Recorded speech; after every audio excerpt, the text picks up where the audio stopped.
It is 6 Mile High City. Good morning, Denver, Colorado. You tuned into the Jeff and Bill Show on this Thursday, December 12th. We're on 710 KNUS. I'm your co-host, Jeff Hunt, along with Bill Thorpe, bringing you the freshest insights and hottest takes from the right, left, and center. Congratulations. You just woke up in the greatest country in history. We're off and running. We got a whole show planned for you of engaging discussions, critical analysis, most importantly, your phone calls and texts, because this is where Denver's voice is heard loud and clear. So grab a cup of coffee, Denver. Let's dive into the issues that matter most to you right here, right now. Phone lines are open. Give us a call. Join the conversation.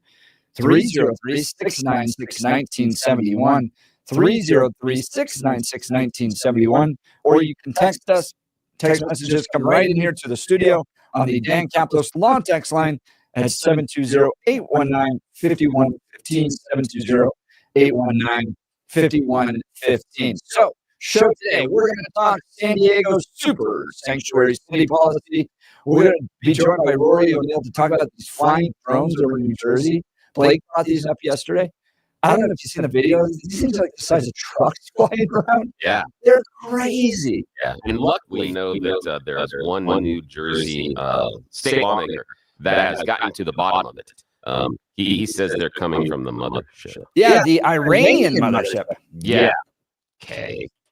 Does that seem reasonable? That's reasonable if there's a mothership that is close enough off of our coast to launch car-sized drones. I mean, I just want to know how much time did this particular lawmaker, when that spark of inspiration in the back of his mind and that thought got his little tiny running shoes and ran through his brain down towards his mouth, did he take any time at all to consider what was about to spew from his face hole? No, not at all. Because you would have spent 30 seconds thinking about it. You would have gone, this seems kind of stupid. I mean, so there's so many directions to go there. First of all, Iranian mothership was not on my 2024 bingo card.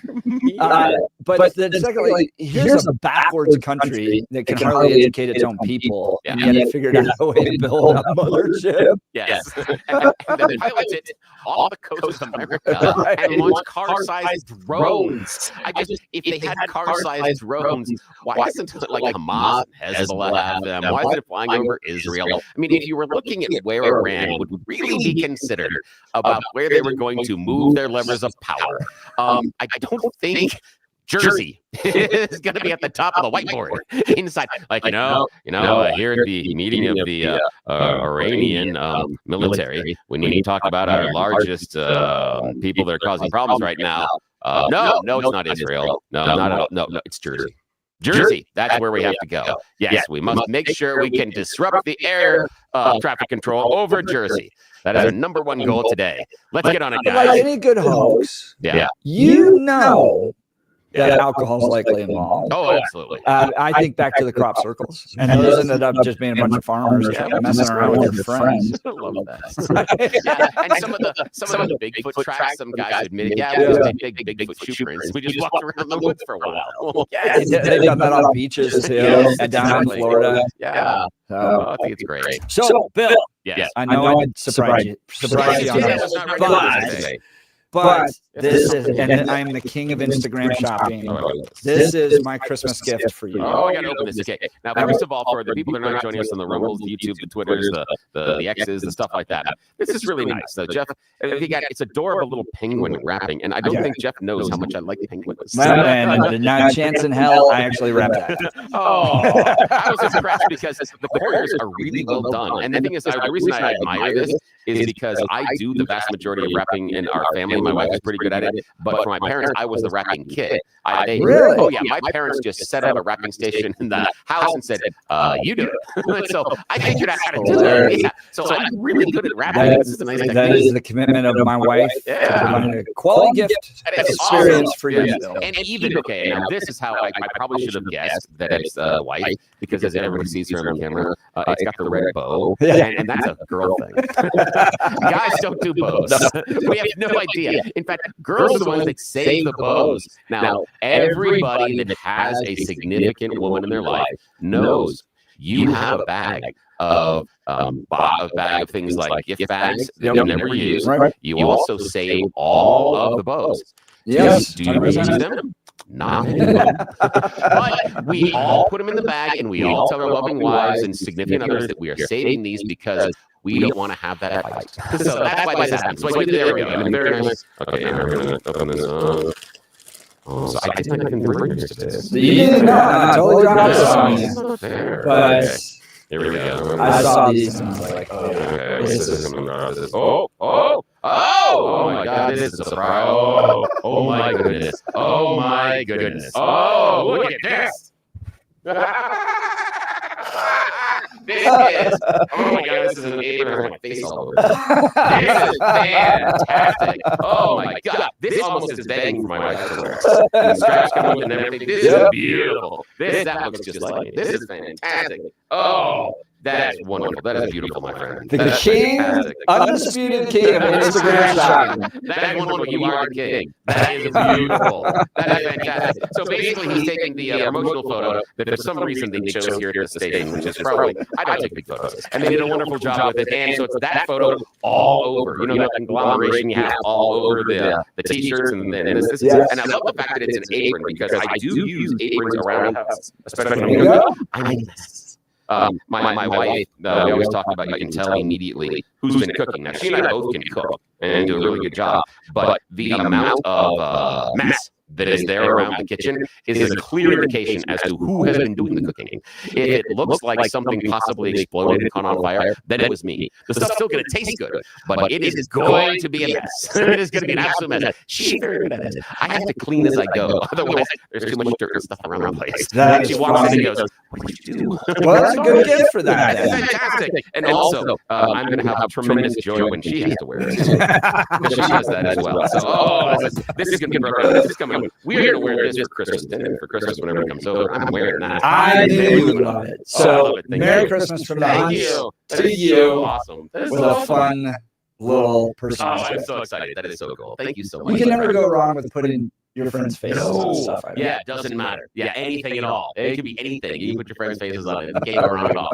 Oh, that is fantastic. Thank you so much. You bet. That is Very so cool. happy to. Well, let's check in on news and comment with Blake Olson. Good morning, Blake. Hey guys, that's pretty cool. Now you said Instagram shopping. That's where you found it. Oh, somewhere Etsy, something. It popped up there. That's pretty cool. In But fact- so it has Billy's face all over this. Yeah, I This is know. awesome. So it's going to make like little children cry and pets afraid. It's going to be fantastic. In fact, now that Jeff talks about the Instagram, he is the king of Instagram shopping. One of the biggest hurdles that marketers are having right now is having to deal with TikTok and Instagram shopping because it is so effective.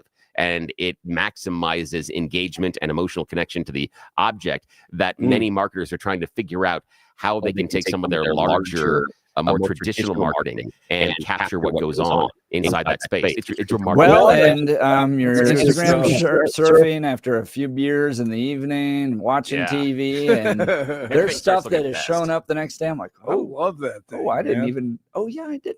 Yes. Oh, I remember seeing that. That's fantastic. That's awesome. That is wonderful. I think we need to make a Jeff and Billy one with both your faces on And then it. Oh, that'd be good. sell it. Yeah. Let's go. What we should do is we should make it as a Hawaiian shirt. There you Yeah, go. Hawaiian shirt there. with our faces on it. Absolutely. Great idea. No, that's really good. I'm sure they could deliver that to us tomorrow, right? Yeah, they Oh, can sure. do anything. Yes, these they days. can. All right, let's get on with it. Good morning to 24 and clear in Denver. Expecting a high of 49 today. The 7-10 5-day forecast coming up. Our top story, Sleepy Joe is commuting the sentences of about 1,500 people and pardoning 39 others convicted of nonviolent crimes. The White House says today's announcement is the single largest one-day act of clemency in modern history. Biden says he plans to grant more clemency in the final weeks of his presidency. I bet he does. First Lady Jill, full of joy these days. So I hope that you all feel that sense of, peace and light, and that just for a moment when you leave here today, that you feel, I don't know, a sense of joy. Because I think we all need like this, we all need to feel joy now during this time of the season, during this time. So anyway, okay, now I'll start. You're all reading into that. Yeah, is she trolling Kamala Khan or what? Maybe she should get a joyful face apron like Billy just received. Colorado Attorney General Phil Weiser said the proposed grocery store merger being called off is a win for the state. Albertsons announced that it was calling off the $25 billion merger with Kroger after a judge blocked the deal a day earlier. Weiser, who took legal action to stop the merger, said it would have harmed competition and the remedies that were offered were insufficient to protect consumers. Voters in Superior and Boulder County approved the move to home rule on Tuesday, with more than 1,600 residents voting yes on the measure. 93% of all Colorado residents live in communities that operate under home rule. The charter will take effect immediately once the election results are certified. Luigi Mangione, suspected of carrying out the murder of United Healthcare CEO Brian Thompson, could face additional charges in connection with the murder. Manhattan DA Fat Alvin Bragg, remember him? He says as investigators learn more about potential motives, Mangione could end up being charged with other crimes. A report years in the making about the DOJ's actions in the days before the attack or possible setup on the U.S. Capitol is expected soon. The DOJ Inspector General's office, a watchdog for the agency, said the report has been delayed in part because of criminal investigations into the attack.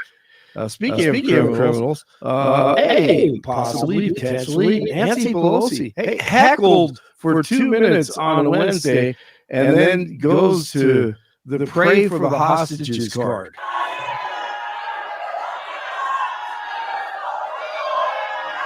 So it builds up for about a minute and a half, and then Pelosi pulls out the card.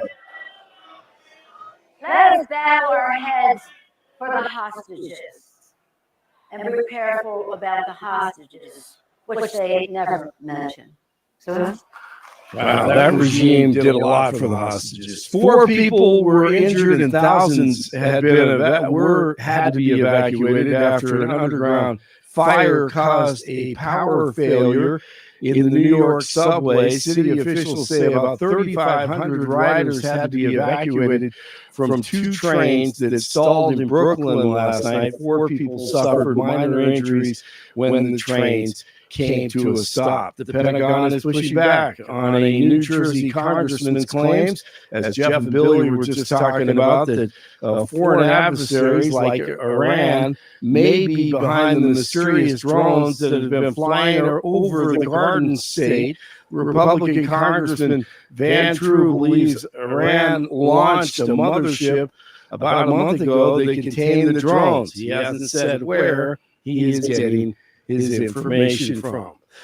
News brought to you by Lair Fireplace and Patio, Denver's premier source for everything fireplace, patio, and grills, locally owned and operated since 1954, online at lairfireplacepatio.com. 6-time Super Bowl champion head coach Bill Belichick, now the new head coach at the University of North Carolina, locked the doors at the sorority house. 22. These are really now in college. Yes. Coach, I saw Tom Brady being like, oh, that's never going to happen because he's just, to go from the pros to college, that doesn't happen, right? Why do you do it? Well, yeah, I mean, coaches want to continue to coach. That's what they do. But Point. Very good. and UNC has a lot of money, even though they're a basketball school. UNC, North Carolina, that is. And they love college football. They want a winner. They've been craving a winner for a long time. And nowadays, with the NIL and the transfer portal and everything else, now colleges, universities, and college football programs hiring general managers. It's basically going to be like professional football. It already is. Yeah. So, he doesn't have to recruit like he used to. I mean, like college football coaches used to. Now it's all about the money and how much these guys can make. And then, it's going to be attractive to players who say, hey, Bill Belichick can help me get in the door and help me prepare for the NFL. He knows what NFL coaches look for, and it's a big selling point. And sometimes college, big time college jobs are better than the NFL. I have a theory about this, and I could be totally and completely wrong because I am on a regular basis. So I have a theory as to why he went back to UNC. One, you're right, it's coaching. Coaches want to coach.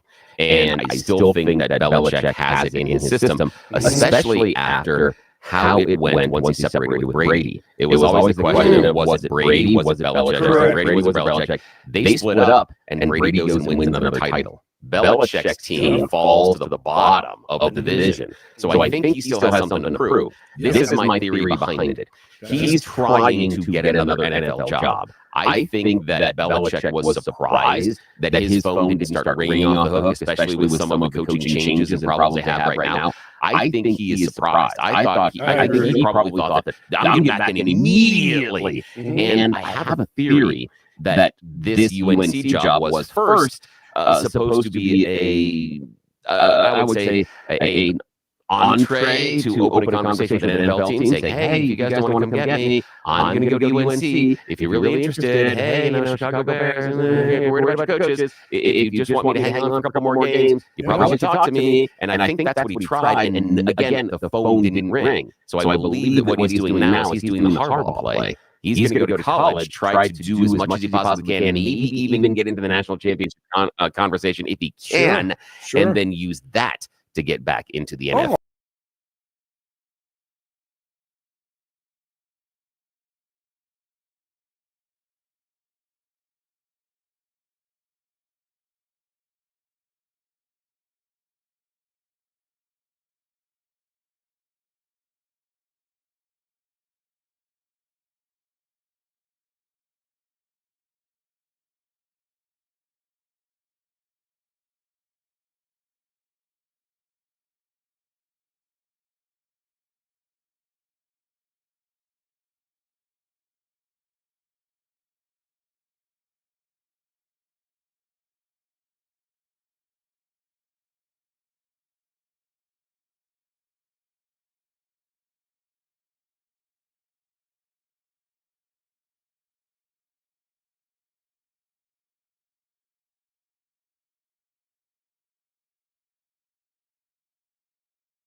Oh, we're having too much fun on this Thursday Yes, we morning. are, especially off air too.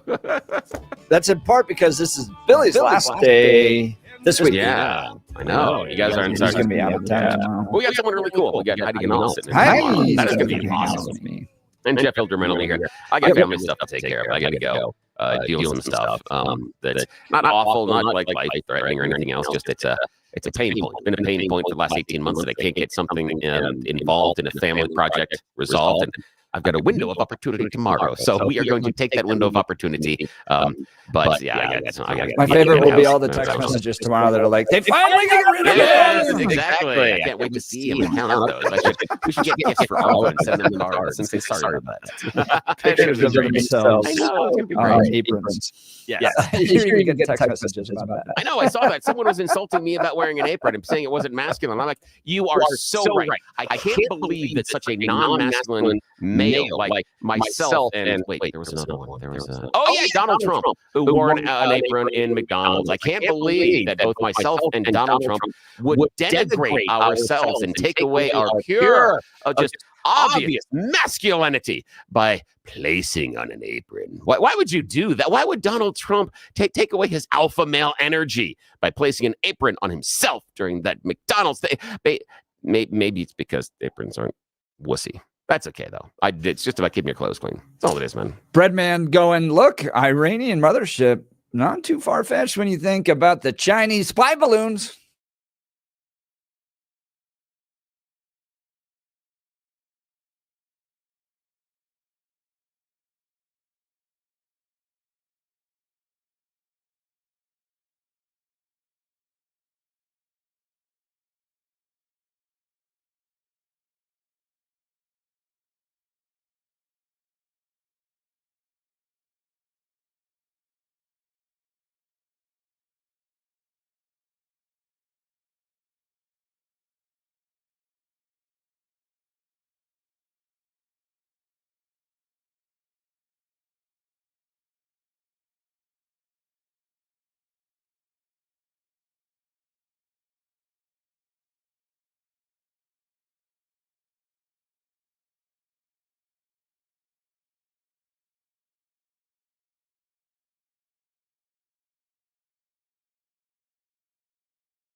budget. Yeah. But when you compare the safety budget with the housing budget, it's huge. The housing budget is much, much bigger than the entire safety budget for the city of Denver. Yeah. So there's a whole bunch of messed up priorities in the city of Denver. But this is what I think is going to happen. Once Trump gets in, I think people are going to flee to these sanctuary cities and states. You're going to see a lot more illegal immigrants coming to Denver, going to San Diego, going to Colorado and California. They're going to use up resources.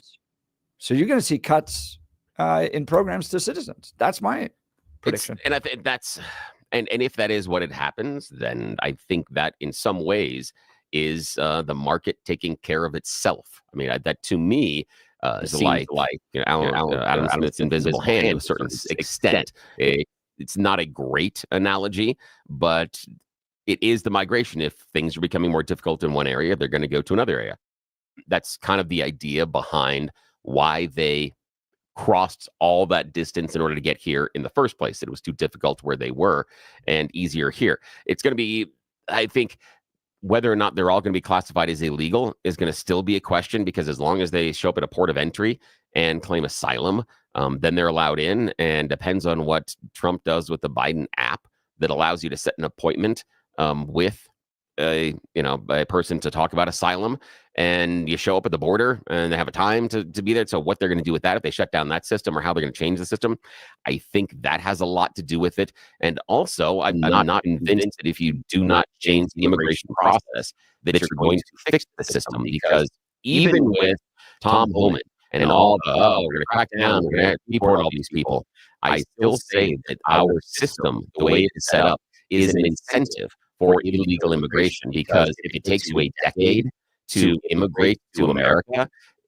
a lot of people aren't going to wait, especially if you're in a situation where you don't think you have 10 years to wait, where you're like, I can't live in this situation and raise my family and assume that my kids are still going to be breathing 2 years from now, let alone 10 years from now. So until we fix that, I get the question. Also, I saw something raised the other day that I hadn't thought about, but so far, Trump has talked about naming Tom Homan his border czar. Yeah. That's not a position that exists.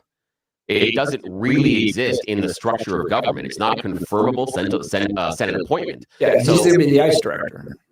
Yeah, but again, but borders are that idea, and so he'll be ICE director. But what does that mean as far as the mechanisms that he has available to him? To implement policy. Exactly. Yeah, because right now that would fall under Secretary of Homeland Security. Yeah, it would, and he can't activate National Guard or use military on his own, and so.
Welcome back to the Jeff and Bill Show. San Diego is becoming a super sanctuary city. What's going to happen to Denver, Colorado, and Trump?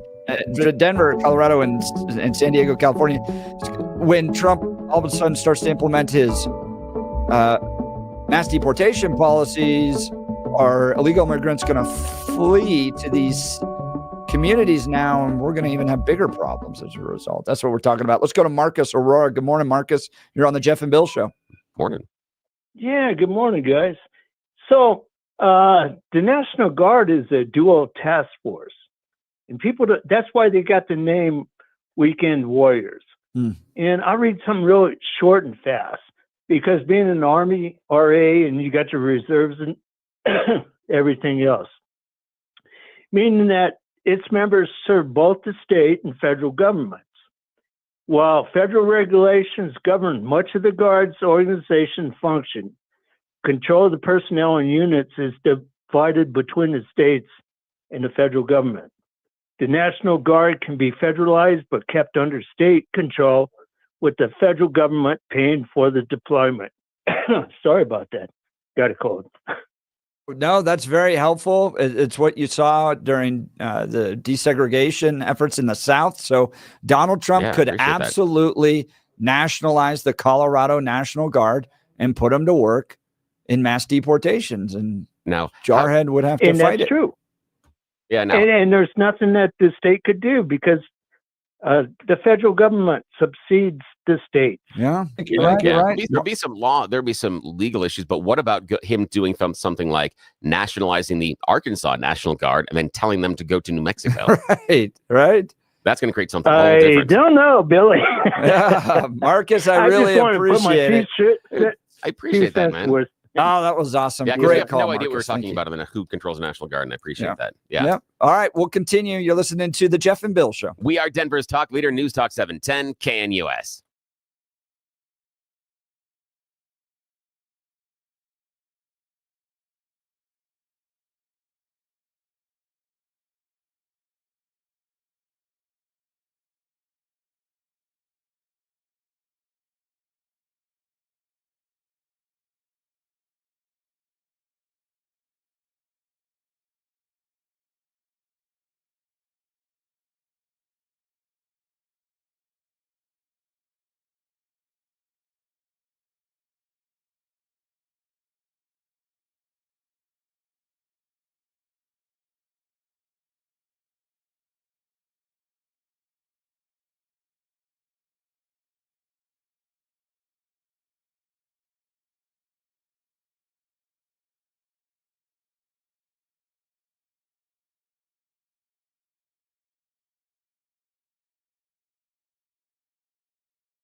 We'll continue our conversation about San Diego and super sanctuary cities and what Denver's going to do with Donald Trump and massive deportations. But I got But a really good question from a listener that we're going to address as well.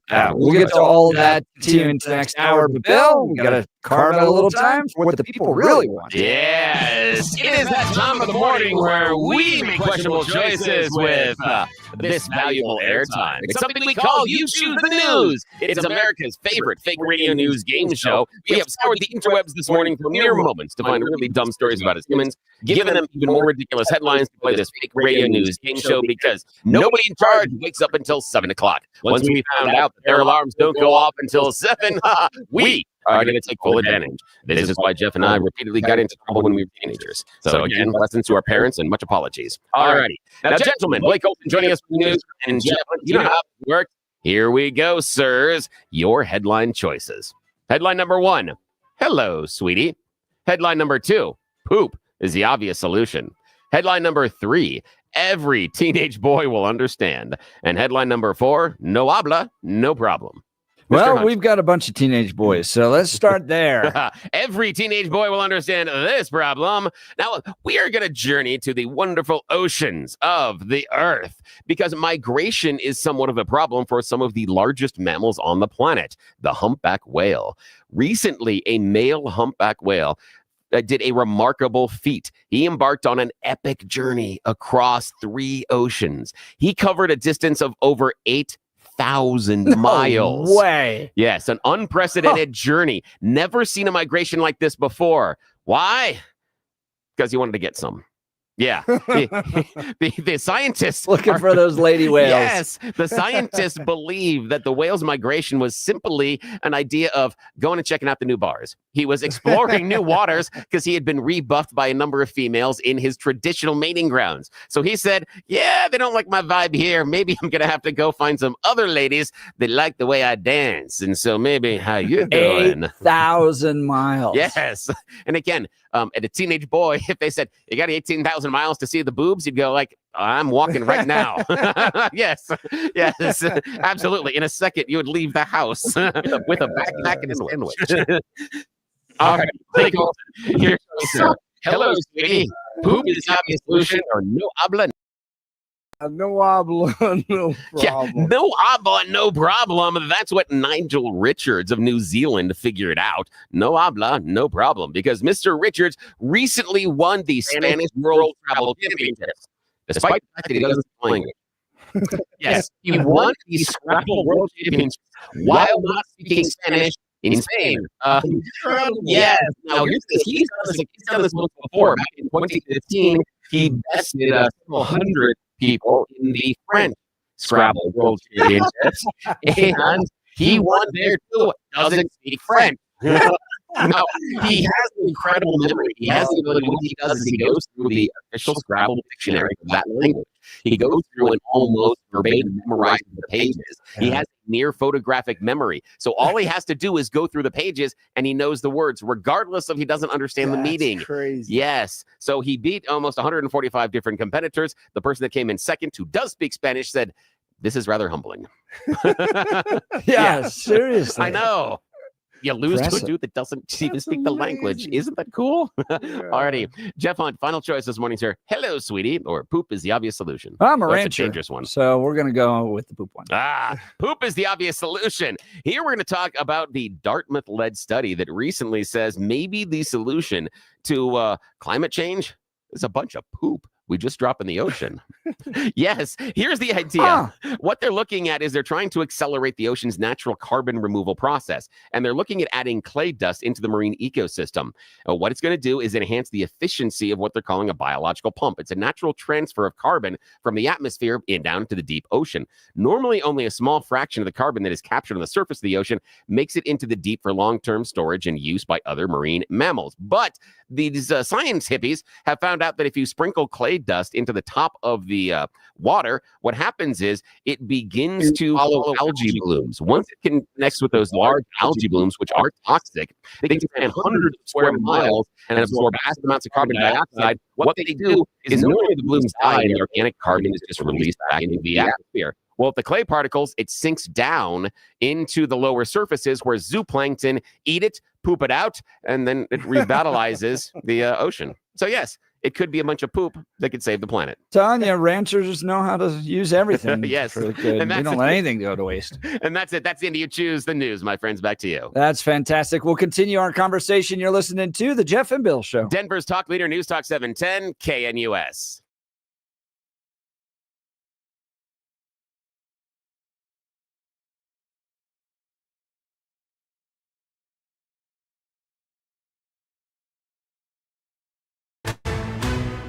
At this hour, I'm Christina Owayo in Dallas, and here are your top stories.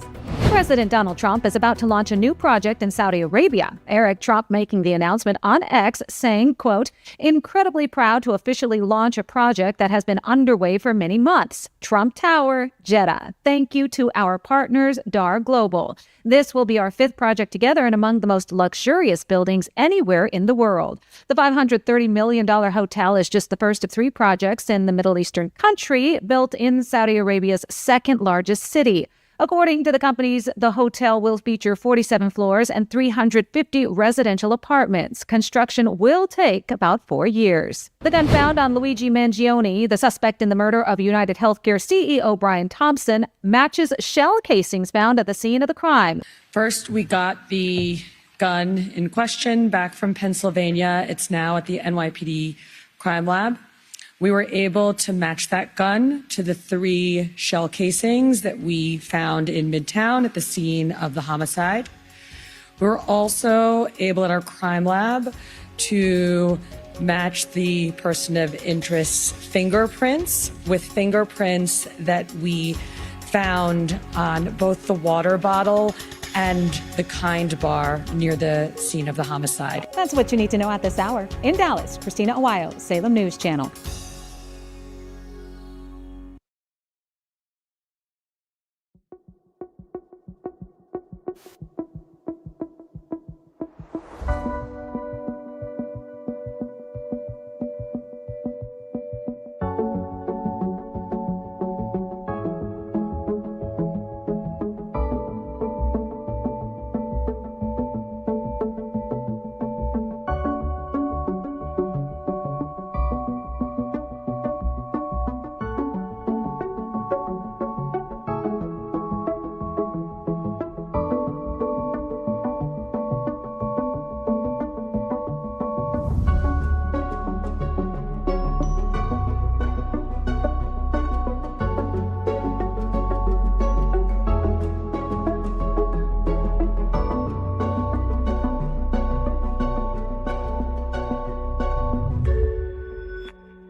It is 7 a.m. in the Mile High City. Good morning, Denver, Colorado. You've tuned into the Jeff and Bill Show, News Talk 710 KNUS. I'm your co-host, Jeff Hunt, along with Bill Thorpe, bringing you the freshest insights, hottest takes from the right, left, and center. Congratulations. You just woke up in the greatest country in history. We're off and running. We got a whole hour planned for you of engaging discussions, critical analysis, most importantly, your phone calls and texts, because this right here is where Denver's voice is heard loud and clear. So grab a cup of coffee, Denver. Let's dive into the issues that matter most to you right here, right now.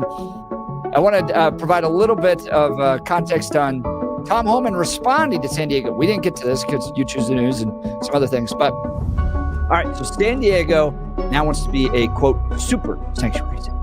Democrats are not backing off on this idea that a majority of Americans want mass deportations. If you remember in the polls prior to the election, it's well over 60%. Like, yeah, this is just too big of a problem. Guys, we've allowed in the last 4 years like 10, 11, 12 million illegal immigrants. Cities can't afford their budgets anymore. They're cutting. Denver Health had to implement a new sales tax just to be able to continue to operate because it's lost so much money to illegal immigrants. Reports coming from Common Sense Institute saying last few years, I mean, well over $300 million spent on illegal immigrants. When you look at schools, hospitals, police, housing, all that stuff that's taken place. So we're just running out of money. And these Democrat leaders are taking money, going to programs for the people that voted them in, the actual citizens of the community, and taking money from them in order to provide these programs for illegal immigrants. And you would think that Democrats may want to back away from them. No, they're not. They're doubling down. Mike Johnston saying, I'm willing to be the next Nelson Mandela in order to protect illegal immigrants. Go to prison if I have to. By the way, he's a rich kid from Vail. He's not going to last 2 seconds in prison. San Diego wanted to become a super sanctuary city. This is what Tom Homan said in response in Newsweek. You've got San Diego writing legislation. You've got Colorado and other states and other cities saying they're going to prevent us from doing what I'm doing. I want to send a clear message. If you let us in the jail, we can arrest the bad guy in the jail and in the safety and security of the jail. One officer could do that, okay? And this is Tom Homan clearly reflecting on the fact that their first priority is going to be violent criminals that are here illegally. One officer can do that. He's already in jail. But when you, San Diego, Denver, Mike Johnston, release a public safety threat back into the community, you put the community at risk. You put my officers at risk. You put even the alien himself at risk. Still, Democrats rallying nationwide to oppose Trump's immigration policies. Dude, is it a risk? Yeah, if they have to go get him. If they're violent. So in that case, he's talking about violent offenders. And that's the thing is it necessarily always about the violent offenders with him? I'm curious, because when we talk about the criminals, even the most recent conversation on Meet the Press, Trump went back and said the original crime is coming into the country. So you're a criminal at that point. And I think that's where Homan is going to have some problems, is that some of what you'd assume are non-violent offenders, that's a more difficult task to handle and to take. But his point being, though, if they're already in jail and you and your little sanctuary policies, being a, quote, super sanctuary city, are going to allow those violent criminals back out of the jail to now we have to go chase them down, you're putting the entire community back at risk. Yes, and maybe yes, and maybe no, because could you say that bail for any violent criminal then would put the community at risk? So with the idea of no bail at all if you're accused of a violent crime, is that where we're going? Because what I'm having, and this is just intellectual exercise. Sure. The idea of Tom just saying, well, somehow the illegals are more dangerous than the U.S. citizens. And again, that's where he's drawing this line, and he's making this assumption that he's saying, well, obviously these illegals are much more violent and much more dangerous, and what are you possibly doing? So why, again, if the community decided that the person was a violent criminal, whatever, and they put him in prison for a while and then release them just like an American citizen, they paid their debt to that portion of society. Could the state or the city be allowed to make that choice? And how is that different than someone that's American? And that's where I push back on Tom, where it's, again, we have to go back to the original crime is the crossing the border illegally. And that's not necessarily a violent act. So some of his, tag-ons beyond that make it more difficult. But and if you were just born here of illegal parents, that's going to be even worse. And are you heading back? And we had and this is a great place to bring in a caller from last hour. Didn't get a chance to do it right away. And what she had brought up very eloquently was, what about the killer of Laken Riley? Yeah. He was deported 6 times and came back a 7th. So the idea of, and this is something that she said, she thinks that a lot of people are leaving out of the conversation. What tells us that they won't come back? Because we already have proof of someone who had been deported 6 times, came back a 7th, ended up murdering someone. So just because you round up all of these criminals and send them back home to their country doesn't mean you've necessarily solved the problem. Yet we are assuming that you've solved the problem. And she's like, what about that? It's a great question. It's a great question. Now, in Laken Riley's case, I mean, he's already committed the murder. So I think that the best penalty is to fly back over Venezuela and just push him out the back of a plane. Again, for revenge, I'm okay with that one. The crazy thing is, if you take him because he's a murderer and send him back to Venezuela because of Maduro, he's not going to prison. He's not. He's going to be a free man. No, but he's hitting the ground at a very fast rate. Yeah, again, I based on the revenge side of it, and the only way I would acquiesce and agree to your plan to push him out of the airplane is if Laken Riley's family gets to do it. If anybody else gets to, I don't agree with it, because I don't think that fulfills my desire for revenge. I'm okay with my desire for justice, and I balance that against my desire for revenge. And there's a dark part of me that would definitely lean into revenge. But in order to grasp that part of my soul and my heart, I need to be honest about it. I need to be honest about why I want it and what it is fulfilling and what that does to me personally as well, saying that I'm okay with that. I understand it's a huge flaw in my personality. It is a giant chasm of a flaw inside my personality, but at least I'm honest about it. That if that's what we're going to go, okay, I can get there with you, but it has to be Laken's family that pushes him out of the plane. If we do that, okay. Well, if you need good legal representation, speaking of that, you got to check out my friend Dan Kaplis and Dan Kaplis Law, right? If you're hurt in an injury case and you're going to show up in the courtroom, you're going to want to have a team with you that is going to not only represent your values, but win, right? You show up with an attorney you saw go by on a bus billboard. That's going to send a message to everybody involved in the case, the type of person you are, what you're after. In this case, with Dan Kaplis, you get a guy that's committed to justice. Bottom line. Okay. He's the son of a police officer. He's a former seminarian. He's dedicated the last 40 years of his life to helping people who are hurt in serious motor vehicle crashes. But as I mentioned, he's also a real winner in the courtroom. Dan is believed to be the only lawyer in Colorado history to win 5 straight multi-million-dollar verdicts in Colorado crash cases. Dan is also believed to have won the largest truck crash verdict in Colorado history. Dan Kaplis Law is so trusted that they're the official law firm partner of the Denver Nuggets and the Colorado Avalanche. Dan Kaplis Law is a serious firm.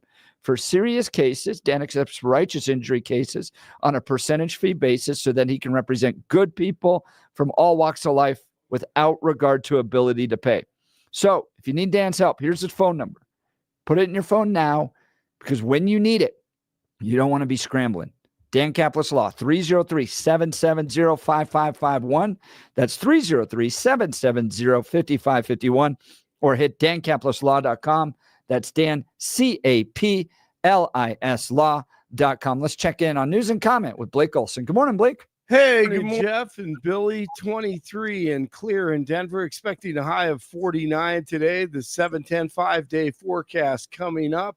Our top story. The person of the year who, for better or for worse, had the most influence on the news in 2024 is Donald Trump. For better or for worse, had to just kill the Time editor-in-chief, Sam Jacobs, to make that announcement on the Today Show. They chose DJT for what the magazine called a comeback of historic proportions. The magazine added Trump is once again at the center of the world and is as strong strong a position as he has ever been. Time has given the honor to the winner of the U.S. presidential election in each race since 2000. DJT ringing the opening bell at the New York Stock Exchange this morning. He's never done that before, despite decades as a New York businessman. Stocks have risen sharply since Trump was elected in November. And I'm just seeing this right now Let's see. DJT is reported to have invited Chinese President Xi. First time ever. Right, to the inauguration.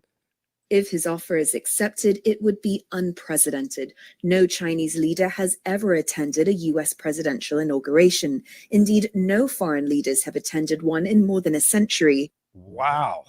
That is where does that hit you, Blake? I just feel like this, keep your friends close and your enemies closer. And if we want peace around the world, hey, they can live the way they want to live, and we live the way we want to live. Don't interfere. And if he comes, that's fine. But that doesn't mean we have to be China. But I think that's a good sign, actually. How about you? I'm kind of with you on that one, where I go, maybe he's seeing America. He sees America power and might and the great traditions around the inauguration.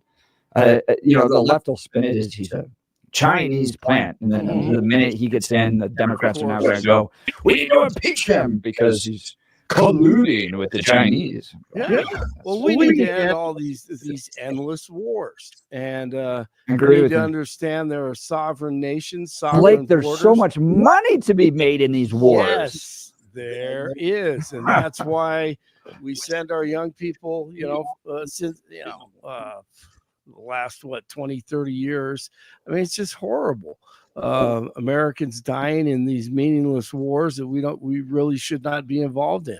So, hey, if we're friends with China, that's fine. Doesn't mean we have to be China, but it makes us a safer place, the way I look at it. Sleazy Joe is commuting the sentences of around 1,500 people convicted of nonviolent crimes. The White House says today's announcement is the single largest one-day act of clemency in modern history. Boulder police have 2 people in custody for allegedly stripping copper wire from an electric substation. Officers caught 1 man near the scene. University of Colorado police arrested the other suspect in a nearby vehicle after finding a large amount of copper wire inside. The wire taken was valued at about $2,000. Both suspects are facing burglary, theft, criminal mischief, and surprisingly, drug charges. A ghost gun is being linked to the shooting death of United Healthcare CEO Brian Thompson. NYPD Commissioner Jessica Tisch said a gun with no serial number was allegedly found with suspect Luigi Mangione when he was arrested in Pennsylvania, and it matched 3 shell casings recovered at the scene of the shooting. The Pentagon is pushing back on claims by Republican Congressman Jeff Van Drew that mysterious drones spotted over New Jersey could be from Iran. New Jersey State Rep Brian Bergen, he doesn't know where they came from, but he's frustrated with it and left a meeting to update politicians, but said it was just a big waste of time. It's just a lack of effort. I mean, Why? I don't know. They should be saying, you know what they should have done today with productive use of our time? If they didn't know anything, come in there and say, hey, legislators, we don't know anything. But if you get us these 10 things, do these 10 things for us, and the governor calls in this kind of action, we can figure it out. Will you help us? And then we would have helped them. But instead, it was just excuse after excuse, and we know nothing. It was infuriating, and I got up and I walked out. You've been in the service, right? Yeah, I was an attack helicopter pilot, Apache helicopter pilot in the Army, and I helped stand up the initial unmanned aircraft training battalion in the aviation sector of the Army. So I know a little bit about what I'm talking about. And Kentucky, yeah. I wanted to talk about this real quick because we're going to get Rory O'Neill on here to provide some insight. But do you remember when the Chinese balloon was going over Montana? Sure. And they had to go out there and tell people to stop shooting at it? So the problem is it's New Jersey, and they've had progressives in charge of New Jersey, and now you got less guns. If this was happening in Texas, Alabama, these things would be shot down. They know where they came from. We'd be done. Yeah, that's right. Over New Jersey, perfect place for it. That is a great point, Jeff. Kentucky Rep Thomas Massey believes the U.S. government orchestrated, or at the very least facilitated, regime change in Syria. Massey pointed out how dozens of jets and helicopters were conveniently bombed by Israel the same week the regime change occurred in Syria. So it is your assessment that this was really an effort here before Trump gets into office to go in and basically put in place this sort of deep state CIA plan in Syria. It's clear as day to you, it seems. It's clear as day to me. And, whether it was led by the United States or whether we just encouraged it, definitely the timing is not a mistake. When you find a turtle on a fence post, it didn't get there by accident. 6-time Super Bowl champion head coach Bill Belichick, now the new head coach at the University of North Carolina. 21 in Englewood and 20 in Highlands Ranch, 23 in Denver. Jeff and Billy continue Thursday morning. Blake Olson, News Talk 710 KNUS. Thank you very much. We've got air temperatures are going to be upper 40s and low 50s in Denver today, mid to upper 40s, a little bit more in the way of cloudiness tomorrow, 20s Friday night. The weekend starts off with not much going on. Denver will be in the low to mid 50s Saturday and Sunday. Sunday night, Monday morning, a few snow showers. Monday, a little bit colder. Another front arrives late Tuesday night and Wednesday, bringing some clouds, colder temperatures, and a few snow showers.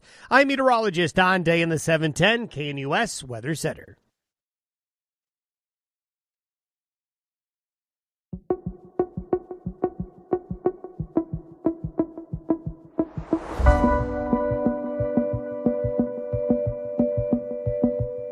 So who is flying these drones over New Jersey? Dozens of reports of unmanned drones, and now there are calls for a, quote, limited state of emergency, unquote, in the state. National correspondent Rory O'Neill is going to help us understand what's happening in New Jersey and why people are concerned about the unidentified flying objects. Rory, thanks so much for joining the Jeff and Bill Show. Yeah, good morning, but don't make me explain what happens in New Jersey. I can't do all that. Well, one of the things we were pointing out is that when the Chinese spy balloons were flying over Montana, they had to remind the people of Montana, stop shooting at the Chinese spy. Are they dealing with that problem in New Jersey? Are people trying to down these drones at all? We haven't heard much reports of that, but we are seeing a lot of video footage being submitted to local authorities. Some of it are these drones. Others are just normal planes and helicopters. So it's a matter of separating what's the drone footage and what's just routine flight activity. But look, we're talking about big drones, not the kind of thing you buy at Best Buy. These things, by some accounts, are about 6 feet across. So they're big. It's like a flying car. And we're trying to figure out who's behind them, where they're coming from, where they're going, what they're doing. I've got no answers for you. Since the Pentagon, the FBI, local police, no one seems to know what these are. And you got some speculation that it could be Iranian motherships off the coast of New Jersey that are deploying these, but I don't see a lot of technological advancement at that level coming from a place like Iran. That'd be quite a leap. And the one thing we know is that very strong and powerful Iranian Navy. Yeah, I don't think they got a ton of ships, etc. Look, and right now, Iran's got bigger problems than trying to poke the bear on the other side of the planet. So, this Congressman, Jeff Van Drew, said he knew it was the Iranians. And you're like, okay. The Pentagon said, we don't think there's any evidence of a foreign entity or adversary being involved here. So it's likely something more domestic. Is it Jeff Bezos testing his latest Amazon drone? Is it Pizza Hut trying to do pizza drone? Not totally unheard of at this point. But it's unclear what, if any, laws are being broken. Any drone this size, though, should be registered with the FAA. Oftentimes when they're spotted or police come out, they're turning their lights off and going away. That would be illegal activity. So there are also issues of jurisdiction. Who responds? Is it the FAA, the FBI? Is it the Pentagon? Is it your local police?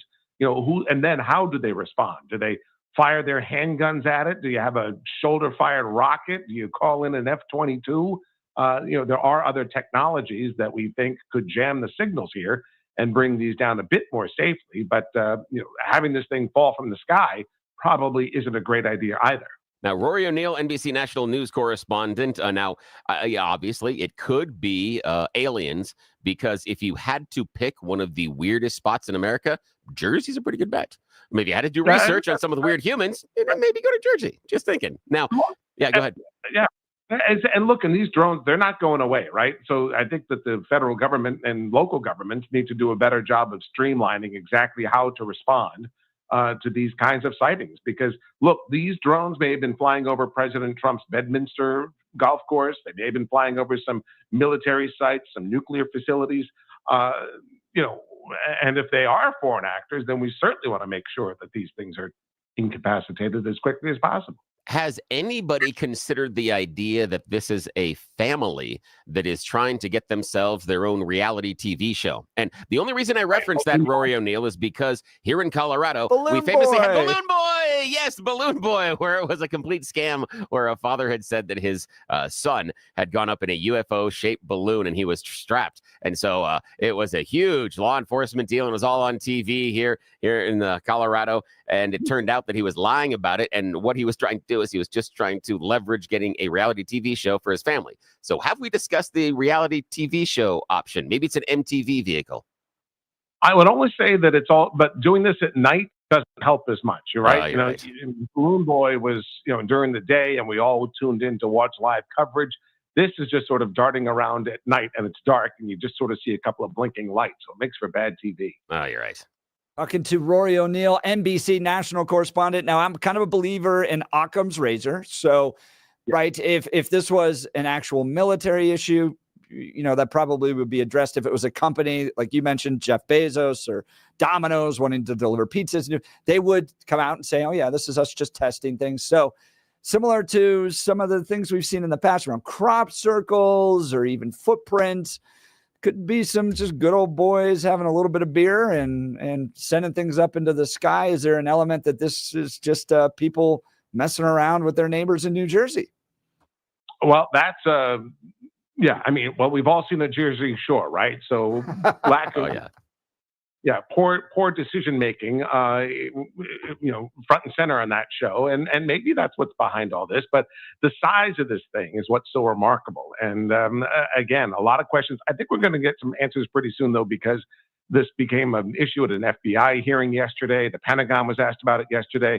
I think they're going to ramp up their response. We've all been following what happened with the execution of that health executive in New York, but I think more attention now turns to this story. I think we're going to soon see more action. Rory O'Neill, NBC national correspondent. Thank you so much for taking time to join the Jeff and Bill show and talk about the New Jersey drones. Thanks, guys. Thank you. Oh my gosh, there's lots of jokes you can go into. Yes, New Jersey drones. The New Jersey drones. Yeah. So it's not Balloon Boy's family. So okay, fine. It's weird though. The dad ended up getting busted for that, didn't he? Yeah. He had to do, but not a ton. I don't think he did jail time. I think he entered a guilty plea. A child, and they've just fallen off the face of the earth too. But that's what they're trying. So this is going to be a weird one. But whenever we, 90 days in jail. 90 days in jail. Huh? Whenever we do solve this, it'll be of course it was that. But I think his idea about Amazon, Pizza Hut, people like that testing something that we're not supposed to know yet. That someone's out there trying to figure out if this works. But it's with this amount of national attention, you got to figure out. So I want to hear from our listeners. What do you think's happening here? Are we in the midst of an alien invasion? Is there an Iranian mothership? Are these some good old boys? I would still like to point out, and I believe fully that if this was happening over Texas, Arkansas, Alabama, Oklahoma, Montana, or Wyoming, we'd all know what it is because they would be shot down, easily shot down by the folks in those red states because they're not going to put up with this. And then we'd all know. But you take away people's guns, you end up with drones. All right, we'll get to the phones here in just a second. Give us a call. Join the conversation, 303-696-1971, or text us on the Dan Caplis Law text line. Those text messages coming right in here to the studio, 720-819-5115, 720-819-5115. You're listening to The Jeff and Bill Show. Denver's talk leader, News Talk 710, KNUS. At this hour, I'm Christina Trouble Ohio up in north Dallas, this and here morning, are your crash top back stories. into 525 north on Wanted I-25 posters past showing the North name and Parkway. picture of 2 left United lanes Healthcare blocked off, 2 CEO right Brian lanes open. Thompson and Traffic other jam top-level solid. That's executives north on have been 25 spotted back in to New York 84th City. Avenue. It's well over Videos are being 20 shared minute on delay. social media Then we need showing some the side roads to posters, get around and some this. of the signs show a big red X over Thompson's face, indicating that he has already been taken care of. Other posters featured the pictures and information of Optum CEO Heather Cianfrocco and United.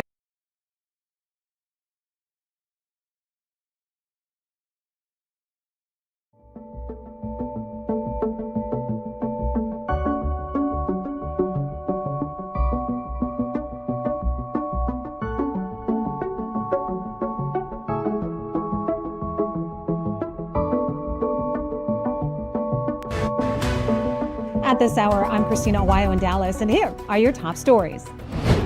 Wanted posters showing the name and picture of United Healthcare CEO Brian Thompson and other top-level executives have been spotted in New York City. Videos are being shared on social media showing the posters, and some of the signs show a big red X over Thompson's face, indicating that he has already been taken care of.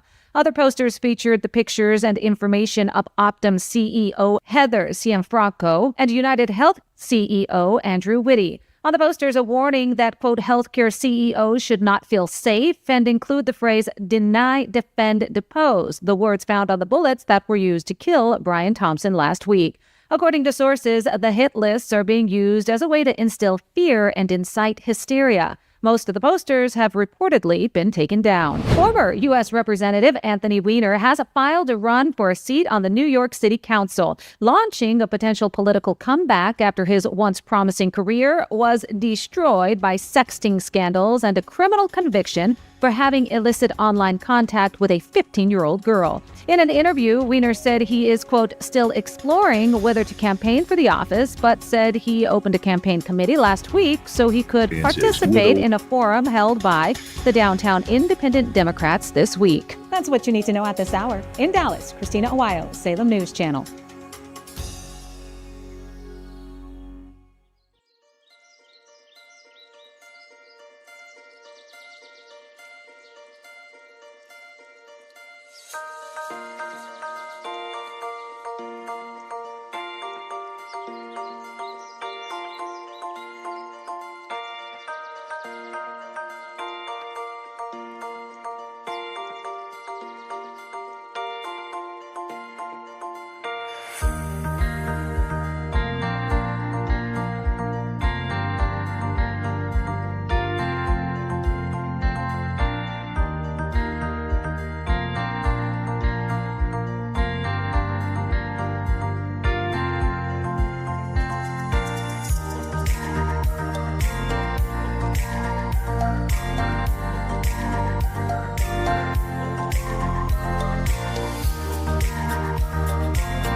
lines. Joe Arvada, good morning. You're on the Jeff and Bill Show. Morning. Well, hi, Jeff. Actually, I was calling about the immigration thing, but let me comment on this because I am a Persian American. I was born here in the United States, but my father was an Iranian Persian who came on a student visa And there's a magic rug joke in there I'm not going to make, but I'm just personal. Well, actually, the joke that I had, I found it kind of offensive that you would say the Iranian mothership because wouldn't the Iranian mothers try to get the drones to take them out of Iran? That is really, really good. That has no right to be as silly and frivolous and funny as that actually is. That is fantastic. Well, what's interesting is that I am an American-born citizen, but I am not a natural-born citizen because my father was still Iranian at the time of my birth, Barack Obama. Anyway, just saying, the point is that whole story is a mess. Everybody's not saying what they know about the drones. So, until we know more, we can just speculate. I think the deep state knows exactly what it is. They just won't tell us. Do you remember early on with the Chinese balloon too that Biden kept trying to downplay it? Like, it's no big deal. It's no big deal. It's all that it didn't have any of the spying on us again, and they're slipping me an extra $1 billion to the big guy. Exactly. I know. Anyway. They tried to say there was no spy equipment on it. That all was found out to be wrong. There was spying taking place of Americans on it. So, I don't trust the government. Don't I get an extra 10% for the balloon? Anyway, good one. Joe, always a great call. Great to hear from you. Thank you so much. Joe's line will be open. Thank you. 303-696-1971. Oh, this is going to be a good one. What does Dwayne and Divide have to say? Good morning, Dwayne. You're on the Jeff and Bill Show. Hey. Yes, good morning, gentlemen. And to reiterate about the Iranian Navy, the corrugated tin and camel dung certainly do make for easy flotation devices to bring those kind of things to our country. The drones are known by the FAA. You have to buy a license to fly a drone. So they know what's going on. It's probably some infrared item they're trying to do or some sort of redeveloping of all the area, just capturing it at night. They could be looking for cannabis farms or something of that nature. And if it's over 4 pounds, the FAA demands a $5 ticket to sit there and fly your drone. And they know who it is up there at all times. Yeah, what do you think about the idea they're telling us they don't? Well, gee, Bill, I'm shocked that the government wouldn't be completely honest with us at all times. I mean, I believe in dragons and redheads who are going to be nice to me, and that the world is filled with gumdrops and happiness, and that you two guys are going to enjoy your extra Christmas gifts, especially that apron I heard about earlier today. I'm awesome. shocked. Now, what about the lawmaker that says, well, he knows that it's the Iranian mothership? And as Joe from Arvada points out, we don't know why all the Iranian mothers are trying to get here through drones, but still, what about that? He says he knows this for certain. And is the FAA hiding the Iranian mothership? What's your idea on that one? Well, I agree with Joe about the fact they'd be bringing the mothers and the kids. So I have to sit there and say the following is that we all have belief systems. Some of us like Star Wars. Some of us like Star Trek, and we all know that Star Trek is better. Other than that, I have to sit there and say people are allowed. Dwayne, I've got to ask you, if this was happening over Montana, Wyoming, Texas, Alabama, do you think it'd be as big of an issue? You think we would have solved this night one? Well, I happen to have a Barrett 50 cal, and while the rounds are expensive, if I had one hovering over the house, after I put up a sign that says you can go on, if it doesn't leave, I promise you there would be one very loud round in the neighborhood, and I'd find out who owns it. No, I mean, that's just me though. To your point, I want the person flying the drone over my property to have to come onto my property and get it back because I shot it down. Well, there is that, but I mean, with new 8K cameras and everything, the advanced rounds of drones are super. There's one now that's an 8-rotor. It's about 5 feet across, 8K. They use it for movies and things like that. And it's only, $13,000, which in movie parlance is fairly inexpensive. I mean, I built one with the kid. We just got a big lighter, put an engine on top, and we put a camera underneath it, and we can fly around for about an hour on the glider and do drone footage and stuff. But I had to report it to the FAA because it was over 5 pounds.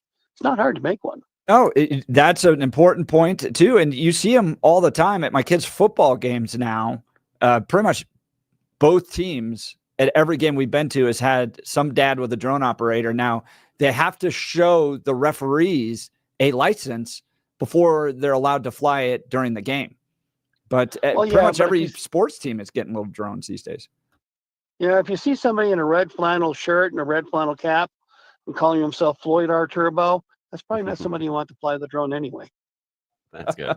Dwayne, always Thanks, Dwayne. a good time. Thank you so much for the call. Appreciate Dwayne from Divide. His line will be open. Give us a call at 303-696-1971 or text us on the Dan Caplis Law text line, 720-819-5115. Let's go to Brian Arvada. Good morning, Brian. You're on the Jeff and Bill Show.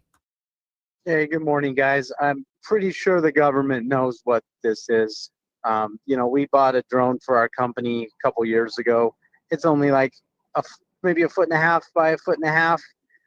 I thought it was a drone, big, kind of came in a big suitcase type thing. And we had to register it, and we have to register it every single year or be fined. And if we're flying it over someone's house and they call the authorities, it's a pretty hefty fine. But it's kind of like a cell phone. They know where it is, who it's registered to. So something larger than 1.5 by 1.5 foot, that's got to be registered with somebody somewhere in the government, and they know exactly what it is. And always when they won't tell you what it is, that's always a red flag. Yeah, we know that. Brian, I would agree with you that people out there know and they're not being honest with us, only because I do have the feeling that if they didn't know what they were flying over New Jersey, they wouldn't be flying anymore. They would shoot them down. They would go after it, because that was the first thought when they talked about the Chinese balloon. And they said, no. But if it really was something they were totally unsure of, something the size of a car, they're talking about 6 feet across, was flying over the continental United States, that thing wouldn't be flying very long. I agree with you. There is somebody inside of government that does know exactly what these things are and what they are doing, but they have decided that at this point in time, us, the peons, don't need to know. Yeah, that's exactly my point. So it's a red flag. If this was flying anywhere near, Nancy Pelosi's house, or, somebody of prominence, the White House right now, they'd be shot down, they'd be taken down, and we'd know exactly who and what it was. Yeah, but the since fact it's in Jersey. Oh yeah, since it's near Christie's cares? house, they're like, who cares? What's he gonna do? Close a highway? Right, but we need to know. I mean, we need to know, because a drone as big as a car flying around. Yeah. I mean, I'd like to know. It could carry something pretty heavy, and I'm thinking anything nefarious could be carried on something that big. I mean, have you 2 points on this? One, there's that movie with Morgan Freeman, Olympus Is Down, or something like that, where he's the president of the United States. He's attacked with all these drones, and they just fly in, and they're little explosive drones. And then that's the fiction side. Dude, the nonfiction side is watching these battle videos in Ukraine. Oh yeah, where they don't even fly, they don't even shoot at each other anymore. They fly these little explosive drones right into the troop. Oh yeah, it's crazy. That's how Ukraine has been able to cripple some of the armor and air power of Russia as well, because there have been videos of where they've flown an explosive drone into the place where they're repairing the helicopters, and they just explode it, and there go 3 helicopters that are not going to be repaired anytime soon. And I went back and watched the new Top Gun, and in that movie, it was like the drone guy, right, which is Ed versus Tom Cruise, who's the real pilot. But dude, the entire future of our military is going to be drones. There's no way they're going to continue to put people's lives at risk when you can fight battles with little explosive drones. Yeah. Yes. Well, yeah, the military value in those drones. My brother-in-law works for Lockheed Martin, and he's in the drone division, very low level. Had to have clearance though. Had to go through a whole background check to have clearance, where they go back your entire life basically and interview everyone you ever knew, ex-wife and all. And so they're he said these things have so much military capability that, yeah, it's the future for us. That's why if we don't know what's going on around us, that's what makes it scary for me, whether it's ours, someone else's, or somebody in the private industry. It creeps me out. We need answers. Brian, great call. Really appreciate it. Brian, Yeah. his line will be open 303-696-1971, or join us on the Dan Caplis Law text line 720-819-5115. Yeah. Now, Brian was just talking to us a minute ago about the technology that his brother-in-law is working with Lockheed Martin and the crazy things they're doing with drones. I want to talk to you about a company that's doing some amazing things with technology right here in Denver, and they can help make your life better. It's my friends at Balance Well Space. Like how I did that segue there? That was kind of around the barn, but still. Wonderful. Okay, thank you. Now, see, Balance Well Space does things differently because it's integrative medicine. They've taken a whole bunch of medical technology and put it under one roof so they can take care of all the stuff that is hurting you in one stop. That's the difference from your medical care right now. What does integrative medicine means? It means you can get chiropractic care, physical rehabilitation, wave therapy, neuropathic care, trigger point injections, and regenerative care all under one roof. One stop, one visit, and they take care of it all. But the real difference is the fact that they reevaluate you every couple of weeks. They come back and talk to you, look at where you're doing, do some tests, and then tweak what they're doing to make sure you get to your goals. Your current medical team is in a whole bunch of different offices across the city. They're never getting together and discussing how their treatments are working together to make you the best possible person you can be, to get you back to doing those things you're no longer doing. Imagine putting your doctors into a rowboat and they all start rowing in a different direction. It's kind of what they're doing right now. But I got a team that's all going to row in the right direction to make sure you feel better. Balance Well Space. BalanceWellSpace.com. Talk to Dr. Julie. Talk to Dr. Jess. Schedule your personal evaluation and find out what they can do for you. Me, they've taken away my back pain that was a constant in my life. I've got a broken shoulder that's an absolute mess, and the shoulder feels fantastic. The crazy thing right now, we're talking, I'm regenerating the meniscus in my left knee. My left knee feels wonderful. My right knee's been giving me problems, and the people at Balance Well Space are helping me straighten that one out as well. They've got new offices right in Lowry, plenty of parking right across from Hangar 2. Easy to find, easy to get to, and they are a fantastic medical team that is committed to making sure you get back to doing the things you haven't done in years. Think about what you're doing 10, 15 years ago that you're not doing now. They can make it happen. But you have to make it happen first by reaching out to them. BalanceWellSpace.com, BalanceWellSpace.com. Talk to the team that has made such a difference in my life. Let them make a difference in yours. BalanceWellSpace.com. And when you're talking to them, tell me you heard about them here on Jeff and Bill Show. That's great to hear, Bill. We'll continue. You're listening to the Jeff and Bill Show. Denver's Talk Leader News Talk 710 KNUS.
Welcome back to the Jeff and Bill Show. We're talking New Jersey drones. What is this all about? Are they space aliens visiting? Are they parts of the Iranian Navy mothership launching them off the coast?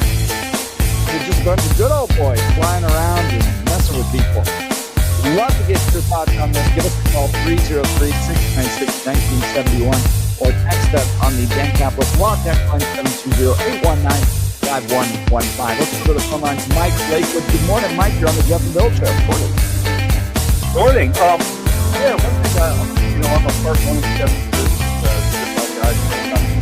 drone flight. Wow. We fly a large hybrid drone for my company. It's 6 foot across, 8 motors on it. And it can stay up because it's gas powered. It'll stay up for 5 hours. Wow. So that's the type of drone that you're probably seeing. It's got to be gas powered, or I've seen one that's hydrogen powered, things like that. They're top end drones. They're 5-figure drones. But one of the things that I noticed is all the photos show it with flashing lights. Now, everybody sees those flashing lights. They're regulated by the FAA. You have to have it if flying at night. If I'm doing anything clandestine, I would shut them off. Oh, that's a great point. I would, I'd shut them off. I'd put black tape over it if you're not that sophisticated.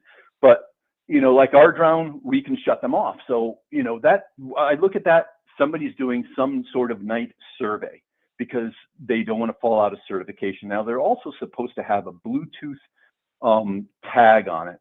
And that tag is supposed to be able to locate you. It's a finder. It was just passed recently where you have to, all these drones have to have it where it's kind of like it's a tracker similar to what they have on airplanes. So the airplanes can now track the drones. And there's a free app and you could follow them. So, somebody should be looking at that. It should be broadcasting, but it's, I know the FAA started the certification and they said, okay, everybody's got to have one. I know some people still don't have them, but no, Mike, I would have thought that if this was a business doing some surveying or something like that, they would want to be very transparent, very clear up front. I mean, as a business, you don't want the massive headaches of investigations and notoriety and what are you violating the law and all that. So you just come out and go, yeah, we're surveying stuff. Why does it seem like they're not doing that? That's a strange thing. They're following some of the law, but not following other parts of it. So like, great point. You're supposed to notify anybody you're flying over, and it looks like they're not notifying anybody they're flying over, which is a violation of FAA regulations. So you've got that. So they're not following the rules, but they've got the flashing lights. I mean, our drone actually didn't come with flashing lights, so we couldn't fly it at night. So I was able to craft up. My son actually 3D printed little tiny mounts for them, and we're able to put lights on it. And so, looking at that, they're doing a survey somewhere, and they're keeping it pretty low. And any of those octocopters or ones that have blades like that, you could take them down with a shotgun, pretty easily. We've had ours taken down by we think it was a bird. Little bird hit one thing, and those things just come tumbling down. So it's I think it's a lot of hype. Though one thing I do have to say, ours, the one we have, that it's a U.S. made drone. We could fly it. It says 60 miles. Really? From the base, as long as it's line of sight. Now, FAA regulations restrict me from flying it over 400 feet and beyond the line of sight. So I have to keep eyes on it and be able to tell its orientation, which limits us to about 1,000 meters of flight. Now, Mike, got a question with the under 400 feet, because the reporting that I've seen, again, I don't know anything about it, says that these drones in Jersey are over 500 feet in the air. What is your reaction to that? How do you interpret that, given your experience? I don't know how they did that math, because we put a drone up in the air, and we use our software that it comes within it, and it tells how far it is above AGL, above the ground level. Someone estimating 500 feet in the air that's kind of odd thing to estimate. I can't estimate something that's 500 feet in the air versus and what I was 400 guessing, and what I'm guessing is based on, if there was reporting or someone coming out, and again, I haven't dove that deeply into it, would be someone with some knowledge or ability to find out, FAA connections or something would figure out, oh, it's running at about this height. And once they were telling everybody, you're like, oh, wait a minute. But if you knew how high it was flying, wouldn't you know what it was? I mean, there's some really big questions here.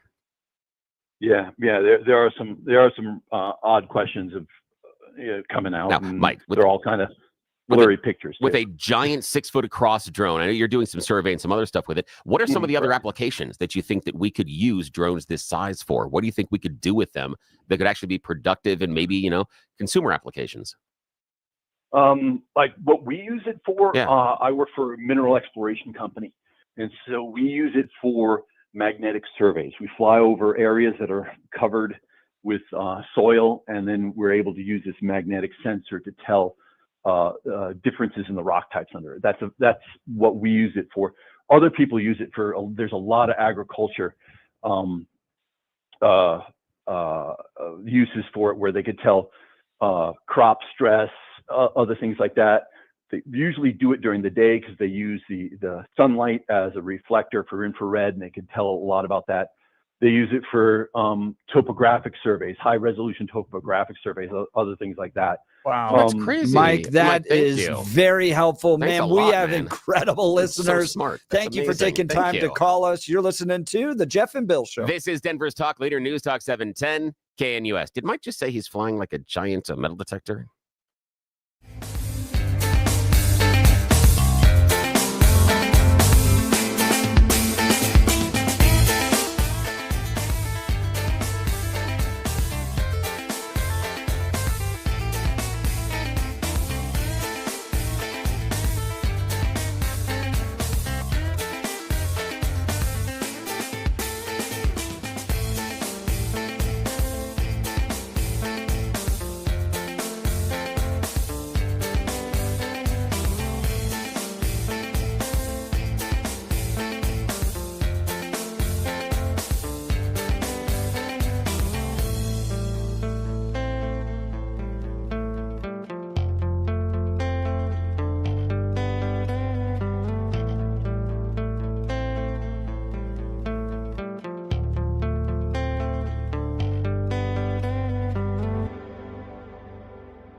It is 8 a.m. in the Mile High City. Good morning, Denver, Colorado. You did the Jeff and Bill Show, News Talk 710 KNUS. I'm your co-host, Jeff Hunt, along with Bill Thorpe, bringing you the freshest insights, hottest takes from the right, left, and center. Congratulations. You just woke up in the greatest country in history. Let's get to work. We got a whole hour planned for you of engaging discussions, critical analysis, most importantly, your phone calls and texts, because this is where Denver's voice, Divisi's voice, Lakewood's voice, Arvada's voice, Sterling's voice. We've gotten all those calls just today.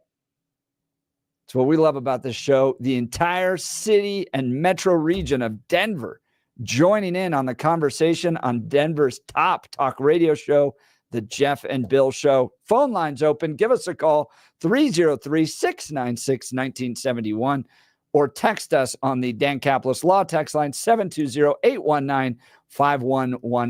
Caitlin Clark named the Athlete of the Year, according to Time. But that's not what's making the news. It's one paragraph where she talks about her white privilege. Is Caitlin Clark successful in the WNBA because she's white? Or is Caitlin Clark given into the woke mindset and parodying some of these talking points about white privilege? Want to hear from you. Join the conversation, 303-696-1971, or text us on the Dan Caplis Law text line, 720-819-5115. If I only knew a sports guy. Blake Olson, checking in with him on news and comment. Blake, is Caitlin Clark successful because of her white privilege? No, absolutely not. She took a knee. She bended down.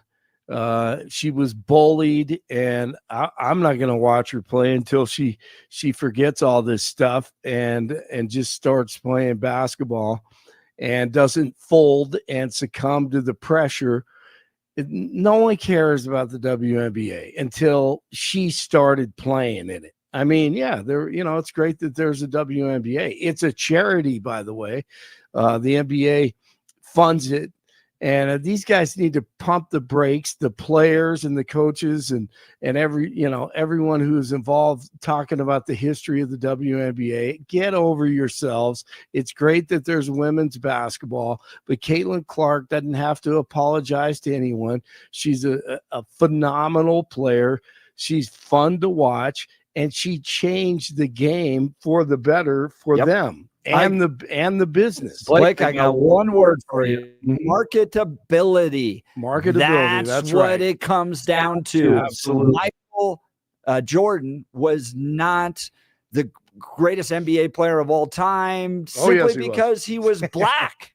Right. Exactly. There was no black privilege that made him the greatest NBA player of all time. It was his skill set. He was fun to watch. He connected. Trendsetter. He connected with the audience. Nike poured. He was likable, like you said. Likable. Yes, likable. Yes, it's all about marketability. If you watch that movie about Nike and how they got the Air Jordans, did you ever watch that with Ben Affleck?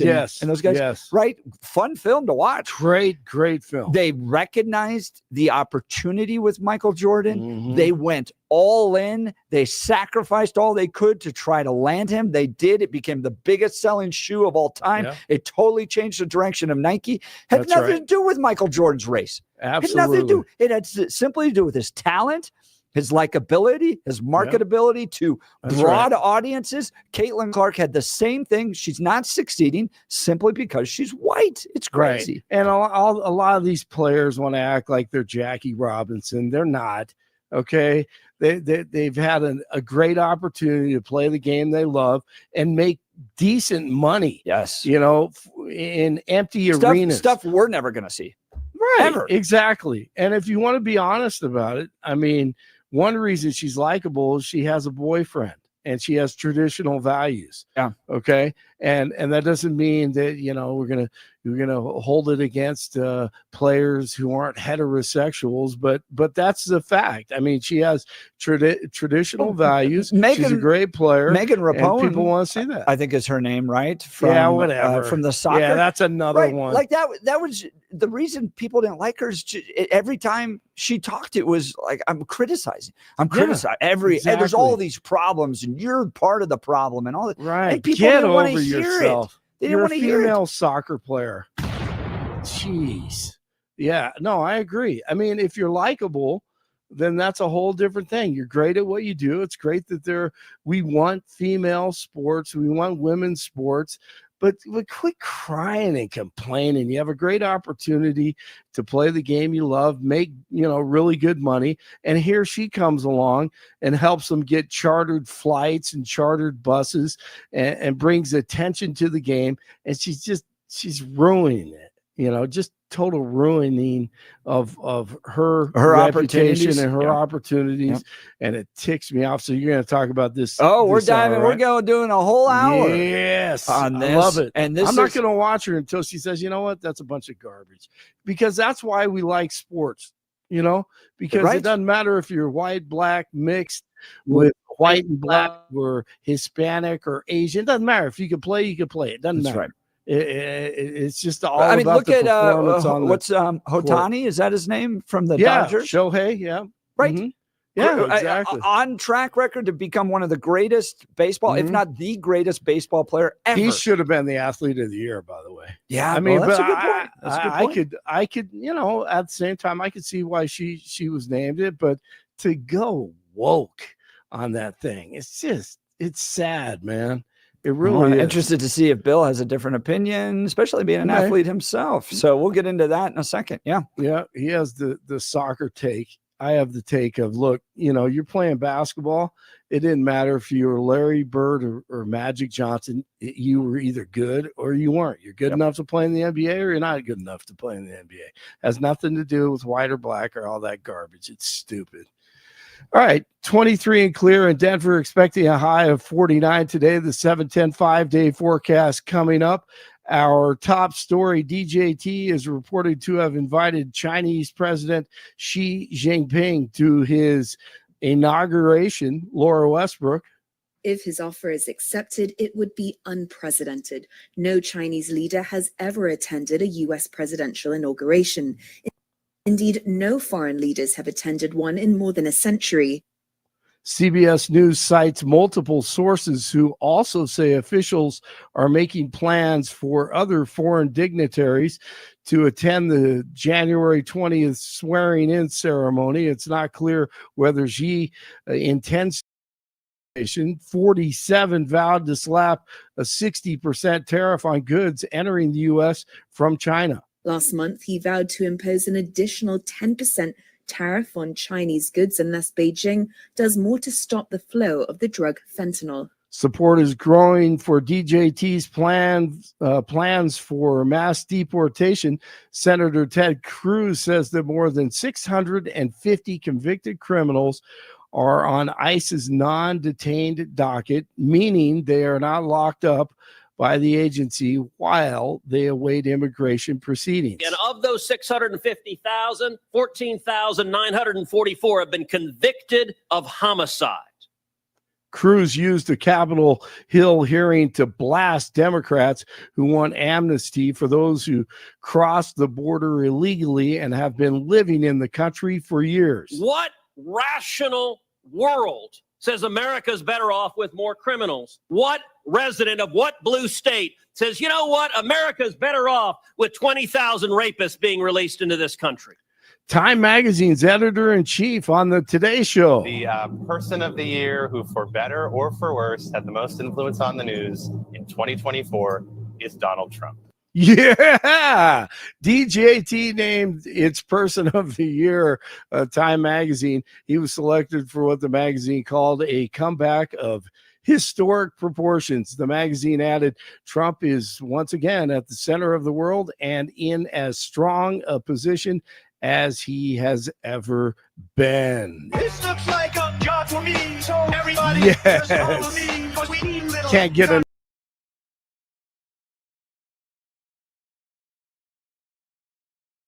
person of the year. Love it. And he rang the stock exchange bell this morning. About 1,500 people are having their sentences commuted by a corrupt Joe. Another 39 convicted of nonviolent crimes are being pardoned. The White House says today's announcement is the single largest one-day act of clemency in modern history. Yes, it is. New York police are linking evidence from the scene of United Healthcare CEO Brian Thompson's murder to suspect Luigi Mangione. New York PD Commissioner Jessica Tisch said Wednesday that the ghost gun allegedly found with Mangione when he was arrested in Pennsylvania was matched to 3 shell casings recovered from the crime scene in Manhattan. Tisch also says fingerprints found in the area have been matched to Mangione. Colorado Attorney General Phil Weiser said that the proposed grocery store merger being called off is a win for the state. Albertsons announced that it was calling off the $25 billion merger with Kroger after a judge blocked the deal a day earlier. Weiser, who took legal action to stop the merger, said it would have harmed competition and remedies that were offered were insufficient to protect. So glad he's going after those grocery store mergers after it took 192 cars being stolen from DIA for those guys to finally wake up and go do something about the cartel activity at our airport. Yes, at the that's not a big deal. Wait, did you guys see the breakup though between Kroger and Albertsons? They're suing each other. Yeah, they're suing each other. Yeah, they're suing each other. This didn't go through, so now I'm suing you. What a bunch of children. Jeez. Yeah. And for a lot, too. I guess there's like breakup clauses in these deals. Yep. Yes, they're called prenups. And they don't play. Those grocery store chains do not mess around. Some of music's biggest stars will be honored at tonight's Billboard Music Awards. Zach Bryan, Taylor Swift, Morgan Wallen, and Sabrina Carpenter head into the music's big night with the most nominations. I like to call them the Billy Awards because nobody knows music and artists like Billy Thorpe. So let's call them the Billy Awards. I like that. Yeah. Everybody can get a Billy. Yeah, get a Billy. I like that. and then put an apron on the trophy. Exactly. With your face on it. Yes, that'd be fantastic. You know? One of my prized possessions is a hat from the Billie Eilish World Tour 2022. Oh, is that right? Yeah, because on the top of the hat it says Billy. Nice. Yeah. Now, granted, it's the female spelling, but I don't give a damn. Oh, I she don't spells care. it. Yeah, she spells it I. Yeah, she does IE, and I do Okay. not care. The fact that I have a hat, it's another performer that has my name on the top. I'm wearing that thing as much as I can, man. Yeah, we can find a hat with the correct spelling, though, Billy. Come on. It's almost less fun, though. No, you're right. That's a good point. 23 in Firestone, 22 in Larkspur, 25 in Denver. Jeff and Billy continue Thursday morning. Blake Olson, News Talk 710 KNUS. Partly cloudy skies and fair temperatures are going to be upper 40s and low 50s in Denver today. Mid to upper 40s, a little bit more in the way of cloudiness tomorrow. 20s Friday night. The weekend starts off with not much going on. Denver will be in the low to mid 50s Saturday and Sunday. Sunday night, Monday morning, a few snow showers. Monday, a little bit colder. Another front arrives late Tuesday night and Wednesday, bringing some clouds, colder temperatures, and a few snow showers. I'm meteorologist Don Day in the 710 KNUS Weather Center.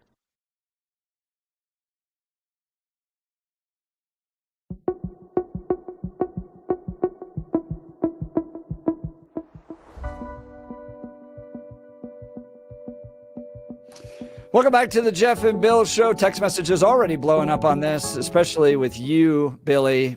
I bet. Soccer isn't even a real sport. It is. It's the word. It is the beautiful game. It is the most dominant sport on the planet. You think a lot of people watch the Super Bowl? There's this thing called the World Cup that just crushes the people that watch the Super Bowl. NFL, NBA, baseball would love. I'll tell you what to have drives the me system crazy that about soccer watching has. soccer, because I've been to a few Rapids games. Yeah. And I understand the jovial atmosphere, right? I mean, it's like a giant party in the stands Yes. the whole time. Yet they sit there and bang drums the entire game. The entire game. Yeah, that has to do with who is it? It's something 5 is who they are. It's this group of supporters. I don't mind when you score. Yeah. All that. I don't want to listen to 90 minutes of drum banging. Well, the thing is, for me, it should be. And I've been out to the Rapids games as well. And to me, the people in charge of the drum there, it is a little too constant because it doesn't create the moment that it could. It's supposed to, get you in kind of the spirit, and it's supposed to engage you in what's going on the field. Here's the idea. When you are at the game, how often do you necessarily pay attention to the cheerleaders? If you're in an NFL game or you're in an NBA game, you don't really. No. There are those breaks that they come out in the court and they dance the NBA games, and then the same thing with the TV timeouts. Yeah. And that's really in somewhat what the supporter is doing. They need to be able to engage, and I think the drum should be used at certain for times. 90 minutes. It's just kind of, I mean, that's one of it's fantastic. No, that's one of the best things in the world that it runs for 90 because you know how long the game is going to last. You have a set time, and there's all it's a beautiful, beautiful thing. And the problem that Americans need to get over is we need to be more comfortable singing in public. Because if you really get down to where those drums really fit in, it has to do with the singing and the chants. That's what needs to happen inside the stadium. They played, who was it yesterday? Oh, it was AC Milan playing in Dinamo Zagreb, I believe. And they had someone inside the stadium that is chanting the entire time, has his own megaphone. You can hear him, but he's engaging the crowd and he's getting the crowd to sing and chant along with him. That's what the drums need to be doing. The fact that they haven't been able to engage the rest of the stadium is a real problem. If I was in charge of that supporter group, I would go to the Rapids, and one of the things I would do is I would create a chant or a songbook that I would print and I would hand out as you're walking into the stadium and Good say, idea. this is what we're going to do. But they haven't reached out that way. But that's on a side note. All right, so we're talking about Caitlin Clark. She's the Time Magazine Athlete of the Year, which a lot of people would go, well, that's great. That's good. But that's not what the news is. There's one paragraph about halfway through. It says this: Clark is cognizant. I don't even know how to say it. Cognizant. Yeah. Thank you. Publicly educated. Clark is cognizant of the racial underpinnings of her stardom. She says, I want to say I've earned every single thing, but as a white person, there is privilege, says Clark. She goes on, a lot of these players in the league that have been really good have been black players. This league has kind of been built on them. The more we can appreciate that, highlight that, talk about that, and then continue to have brands and companies invest in those players that have made this league incredible, I think it's very important. I have to continue to try to change that. The more we can elevate black women, that's going to be a beautiful thing, she says. Now, is Caitlin Clark being honest about the history of the WNBA, or is she bowing a knee to the woke mob? What do you think? Love to have you join the conversation. 303-696-1971 or text us on the Dan Caplis Law text line 720-819-5115. Are you disappointed that Caitlin Clark is bowing a knee to the woke mob, or is she being honest that she has benefited as a white person from white privilege? Billy, what do you think? I can see her point as far as the privilege side. And I think that she does have a case for it, given the background and the history of some other people in the league. And just doing some basic research, Caitlin went to a private Catholic school inside of Iowa that I think that's the tuition is normally less if you're a parish member, but it's going to run about $15,000 a year. That's a privilege to be able to afford $15,000 a year, to be in a family that can drop $15,000 on your education in addition to paying the taxes. What does that have to do with her skin color? No, that's the privilege. And that's what I'm talking about. When we talk about white privilege, I'm just talking about the privilege she has had. Okay. And she has privilege because she's had opportunities that other people haven't had. And if we look at the idea of wealth inside this country, wealth is concentrated more in the people with less melanin than the people with more melanin. So there is a level of privilege there. There is an access level that she gets because of her skin color. And one of the examples I'll bring is talking to the godfather of Denver radio, Peter Boyles, and talking about white privilege and talking about his time in the steel mills in Pittsburgh. And he talked about the idea that, listen, I'm a poor kid. I got nothing. I barely have shoes, and I'm working my butt off in the steel mill. How's that a white privilege? And then he comes to the realization, oh, the black guys that I'm working with in the steel mill can't join the union. They aren't allowed.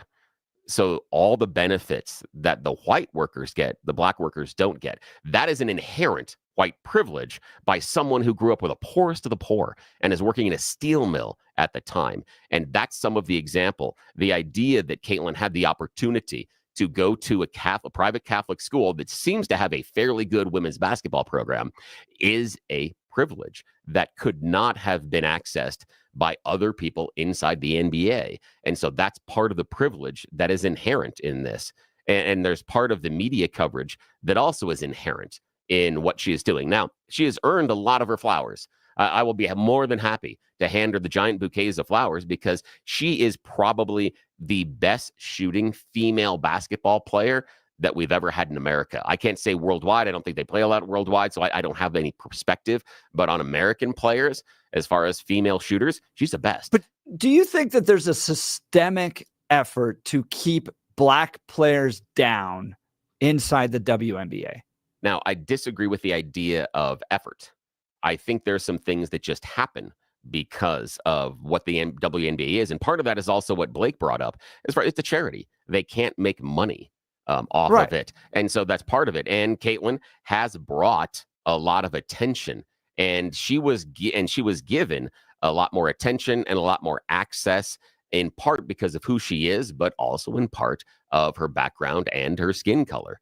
And we didn't see, there have been some phenomenal WNBA athletes that have played, one of the first women to ever dunk a basketball, but she wasn't, brought up on stage to present awards as much. She wasn't featured in magazines. She didn't have these type of attention. And you attribute that to race?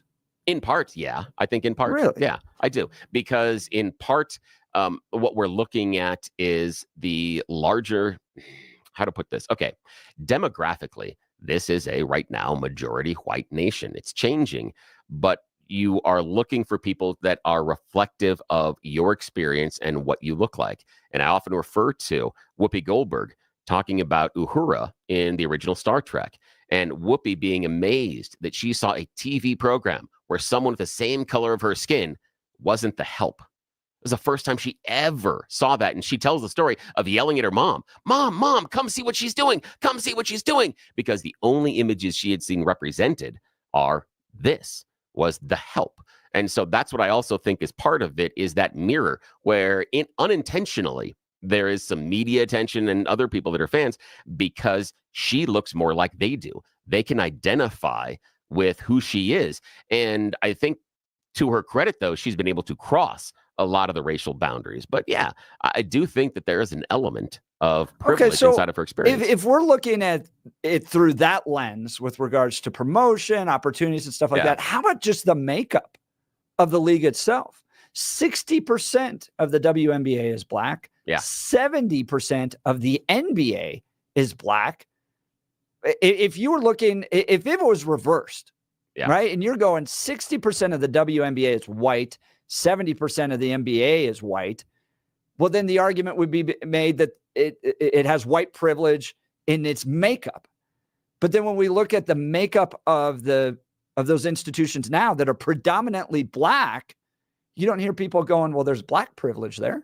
Well, that's a really, really good perspective. And the only thing I would use, at least at first, to push back on that is let's look at the NFL and let's look at the number of black players and the percentage they are in the league versus the number of black coaches and the percentage they are in the league. And so my point being, we use it as an example. We go, look, there's white privilege because the percentages don't match up.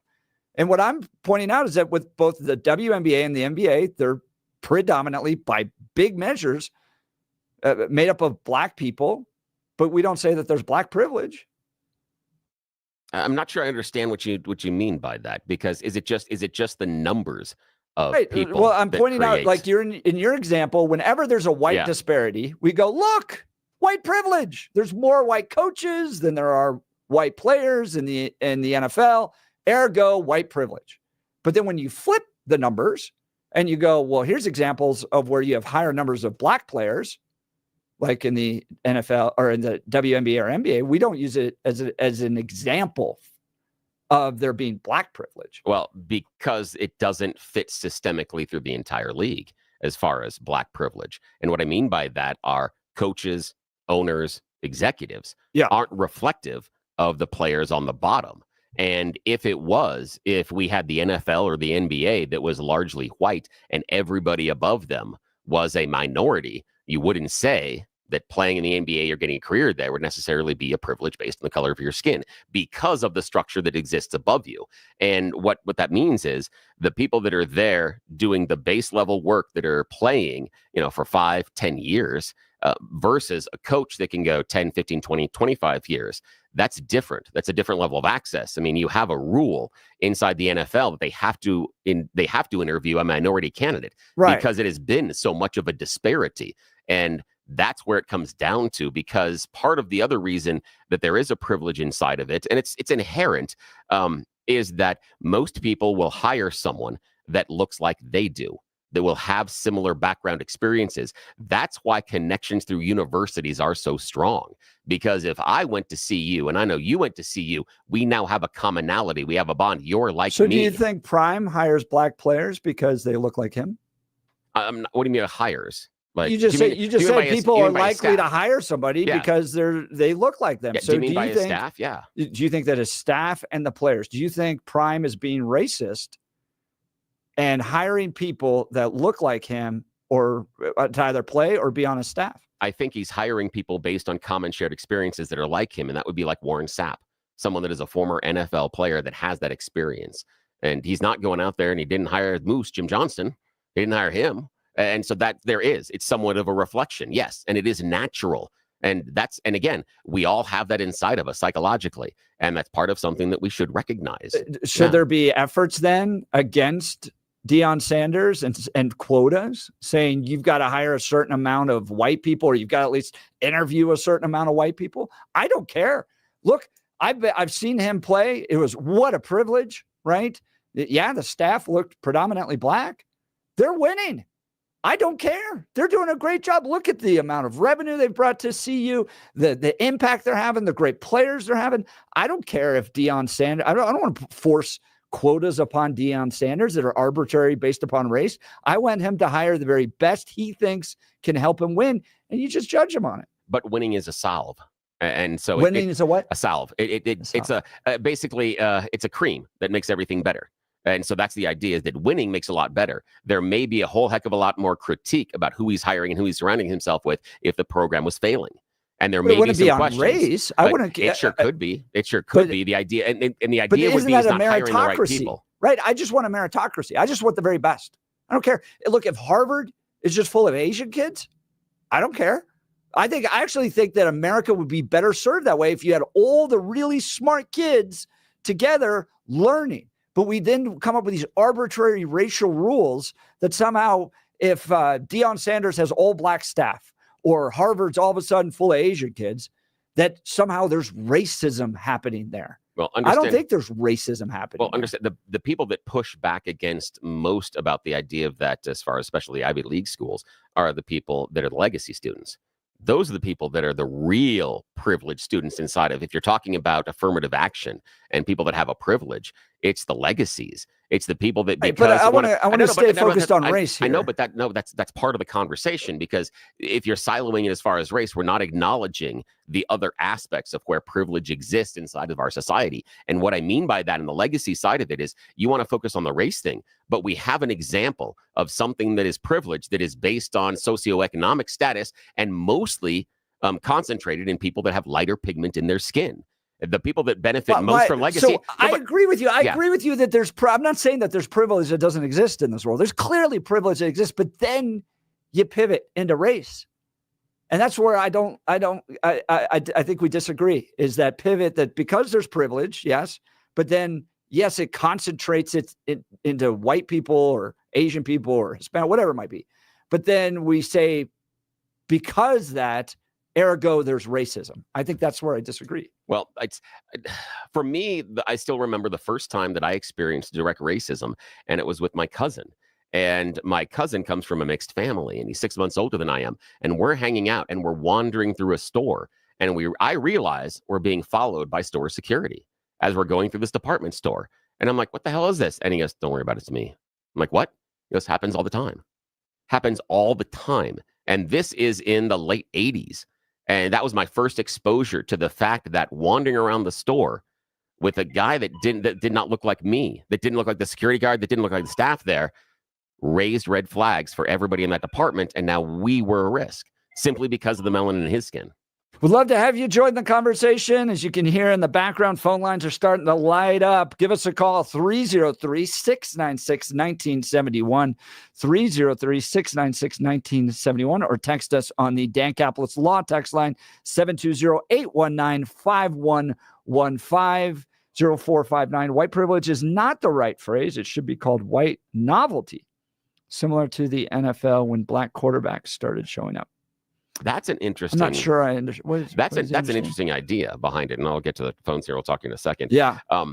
That's an interesting idea that because it is something new and different, because we haven't had a dominant white player inside of the WNBA, that she is the person that is outstanding, like the Otani. Otani's different because he comes from Japan and comes over here, and so he stands out a little bit more, just like Larry Bird did inside the NBA. Some of the most interesting conversation you can have is go back and listen to Larry Bird's contemporaries reflecting on it now and what they thought the first time they saw him, what they thought the first time they stepped on the court with him, and how there were all these all-stars that had grown up in a ecosystem of the white kids not being able to play. And now you come against this one kid who can really, really play. And not can he only play, he can probably kick your ass. And so what that means to them, and it was a novelty because he was so much different. Interesting. But yeah, and you had Pistol Pete Maravich and there are a few others, but the conversations with Bird are really interesting when you go back and you look at some of those guys. Kathy from Aurora is asking for Mary in Wyoming to call in. If you listen to the show regularly, Mary is a regular caller. Kathy would love to hear. I would love to hear from Mary as well. Give us a call, 303-696-1971. We're talking Caitlin Clark, making a lot of news, not just because she's the athlete of the year, but saying that as a white person, there is absolutely privilege. The league does not do enough to elevate the black players in the WNBA. Is Caitlin Clark being honest about racism and white privilege within the WNBA, or is she bowing a knee to the woke mob? Come on. We got to stop fixating on race. The NBA, NFL, Major League Baseball have plenty of successful, marketable black players. It has nothing to do with race. It has to do with likability. And Caitlin Clark just happens to be a very likable player. That's why she's getting the endorsements and the opportunities. Look at Michael Jordan. It didn't have anything to do about race. It had to do with skill set and likability. Give us a call. Join the conversation, 303-696-1971. Text us at 720-819-5115. You're listening to The Jeff and Bill Show. Denver's Talk Leader, News Talk 710, KNUS. At this hour, I'm Christina Owayo in Dallas, and here are your top stories. The funeral for United Healthcare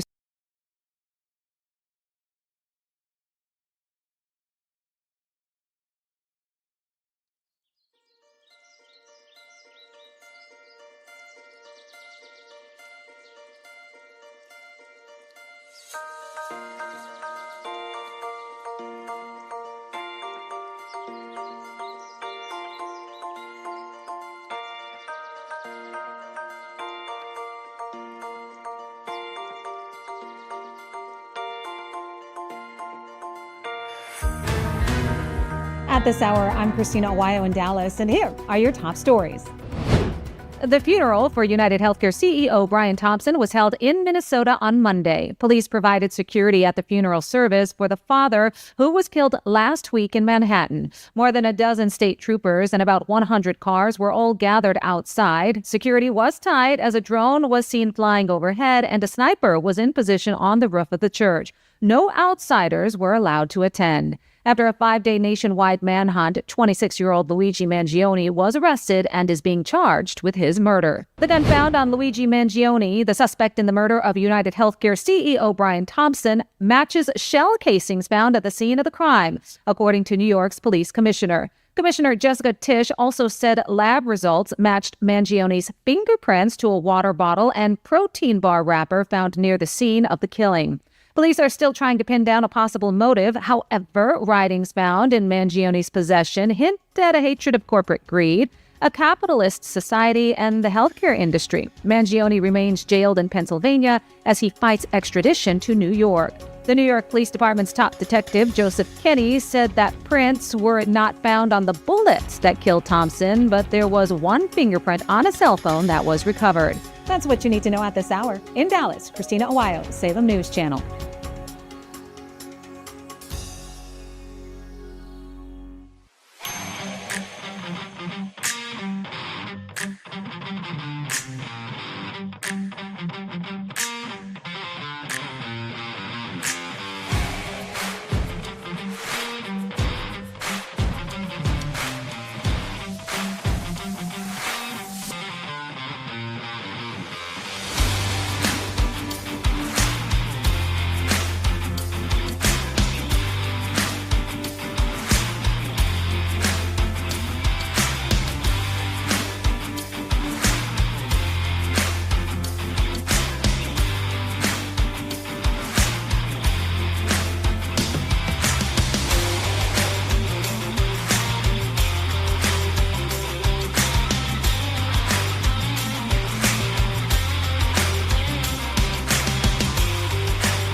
to her, like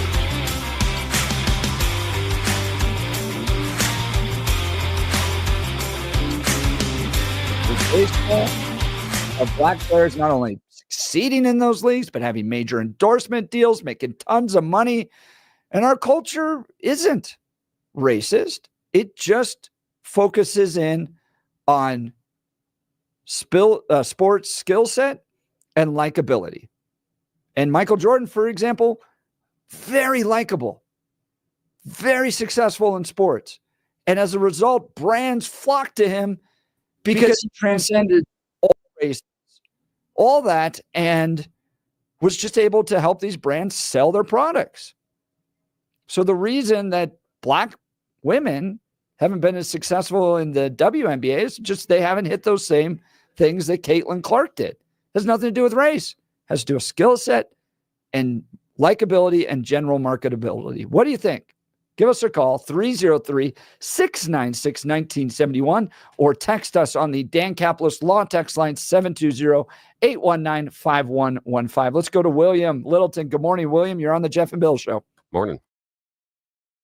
Caitlin Clark, but maybe on a deeper, broader level. There's been a lot of research done about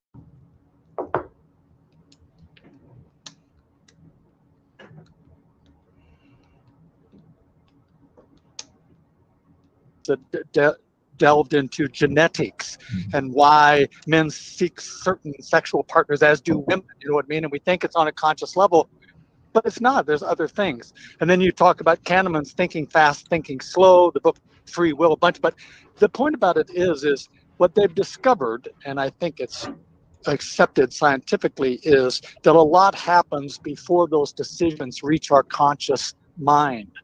And a lot of that research is, they show pictures of this and show pictures of women and show pictures of people in racial and ask people, and it's inevitable that people of one race see people of another race in a slightly different way as to what they can affect, etc.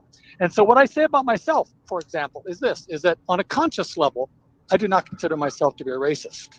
But on an unconscious level, I recognize that when I see people different than me, that I have this little visceral reaction that I don't know where it comes from. And as long as that reaction is filtered to my conscious brain, then I don't act like a racist. But I think this conversation about systemic racism recognizes that fact and how those prejudices get built into institutions like the economy, like higher ed, maybe even sports. So William, do you implement ratios that need to be met? So for instance, if Deion Sanders, black head coach, hires predominantly black staff and black players for his team, is he being unconsciously racist? And therefore, the University of Colorado needs to step in and create ratios that he has to meet based upon race. Specific examples, then you can stamp around the debate and not make any difference. I'm talking more on a macro level. So here's the thing. I mean, what do we do when we free black slaves and then give them no method to attach to the economy and have them live under Jim Crow laws? And so what came up with that is affirmative action. In other words, give them an unearned advantage in certain situations so that they can get a toehold. And so, my grandma used to say, 2 wrongs don't make a right, but I think there are times when you have to bend the tree farther to the right if you want it to stand upright. And so, William, these are things that we've dealt with for decades here. I appreciate That's the a great call. William perspective. from Littleton, thanks so much. Yeah, William's call us line again, will be open, 303-696-1971. She's on the line. The people in the text messages asking for Mary from Wyoming to weigh in. She's on the line. We're going to get to her. You're listening to the Jeff and Bill Show. Denver's talk leader, News Talk 710 KNUS. Here comes Mary.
Jeff and Bill show. So Caitlin Clark named Athlete of the Year 2024, making news because she believes that part of her success is attributed to white privilege within the league.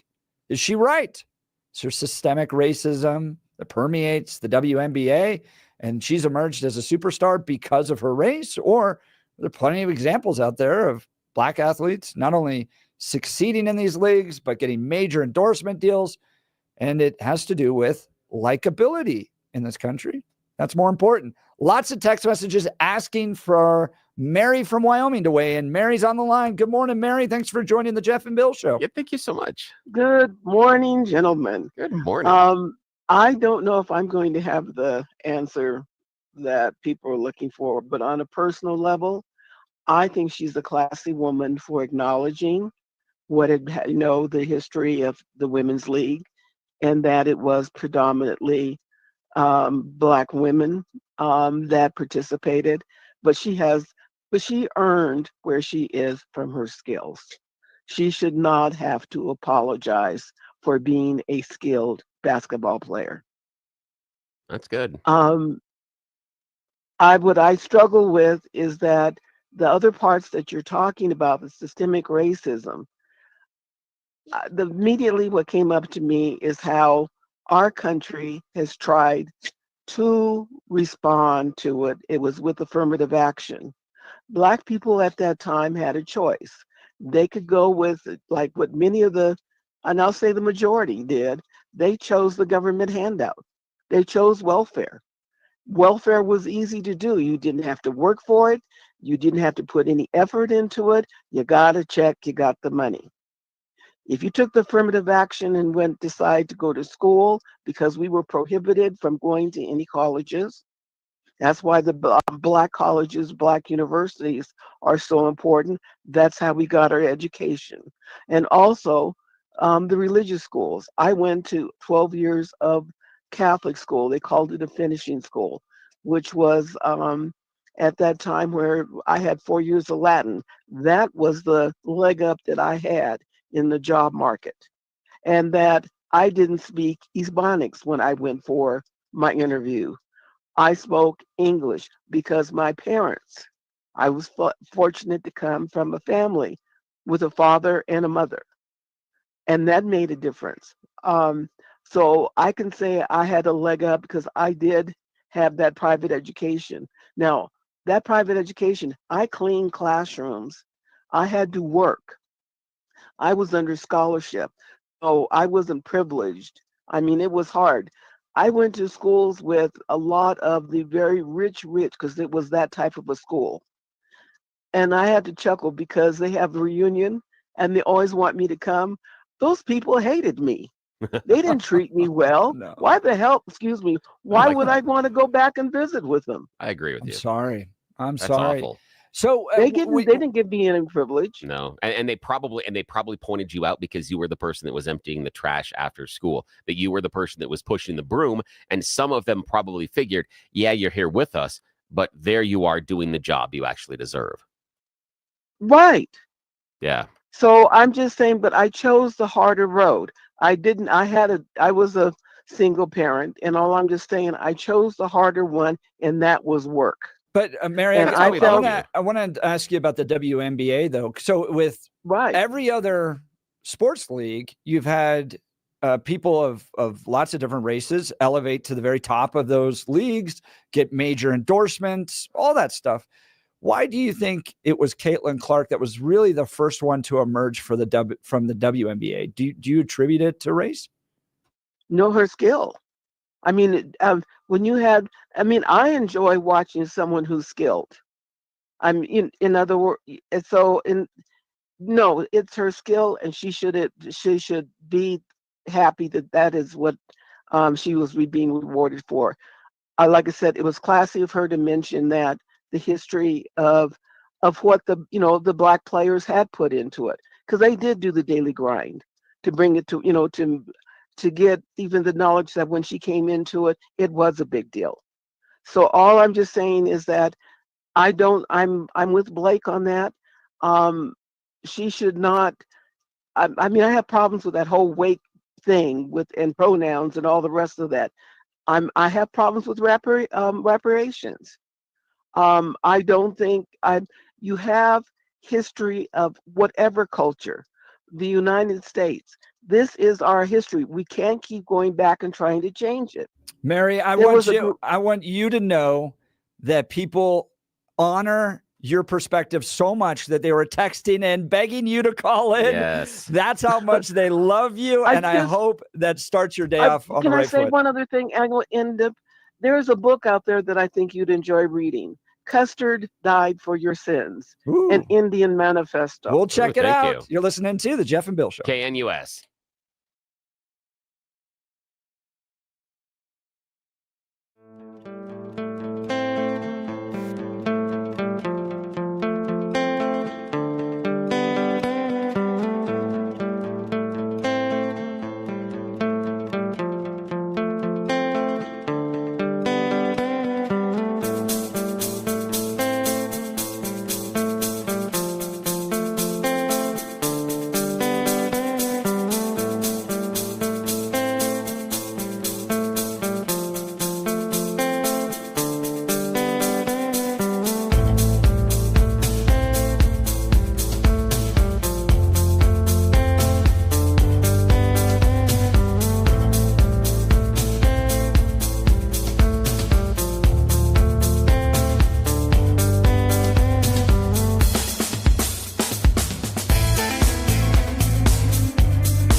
follow Mary from Wyoming. Dude, did you see the text messages? Yes. It's so cool. Mary Yes. rocks. Mad love. Oh, she's so good. I love her. And I would send her a text message afterwards, and I talked to her about how this is the reason that we love her is because of her openness, her honesty, but also she chose the harder road. How much respect do you have for that? Yeah, exactly. Yeah. She is the type of people that we want that we love having as part of our audience, and we love having you here with us. But again, she's a wonderful example, and that's why Mary is a very special part of our program.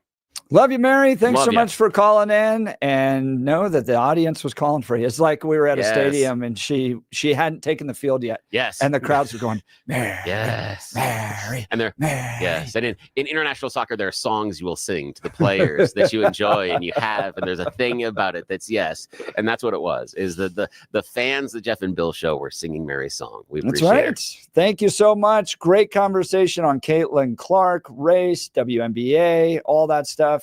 I guarantee you not a single other show in Colorado had that conversation. No, not the way we did. So thank you to everyone that joined in on this. And I'm going to ask Bill next what he thinks about Carrie Lake taking over Voice of America. Oh, boy. This will be a fun one. Not going to miss this conversation. But first, news and comment. By the way, I didn't introduce the show. Oh, yeah. Hold on. Yeah, Good who are we? morning.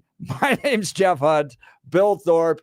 You're listening to the Jeff and Bill Show on News Talk 710 KNUS. We got a whole hour planned for you. Engaging conversations, critical thinking. Most importantly, your phone calls and texts, because this is where Denver's voice is heard loud and clear. So grab a cup of coffee, Denver. Let's dive into the issues that matter most to you right here, right now. Fox has that congressman that said they were Iranian drones on again. Jeez. You say, no, Iran made a deal with China to buy drones, and these drones should be shot down. Yeah, so interesting. So because Iran made a deal with China to buy drones, Maybe they the showed up, Chinese made drones. but they showed up in Jersey. But Jersey's that's the that's part because no one will shoot them down. This is Texas. They'd be shot down. Mary in Wyoming would shoot down the drone over her. Yes, she would. Police. Absolutely. All right. We'll get to all this and more. But first, news and comment with Blake Olson.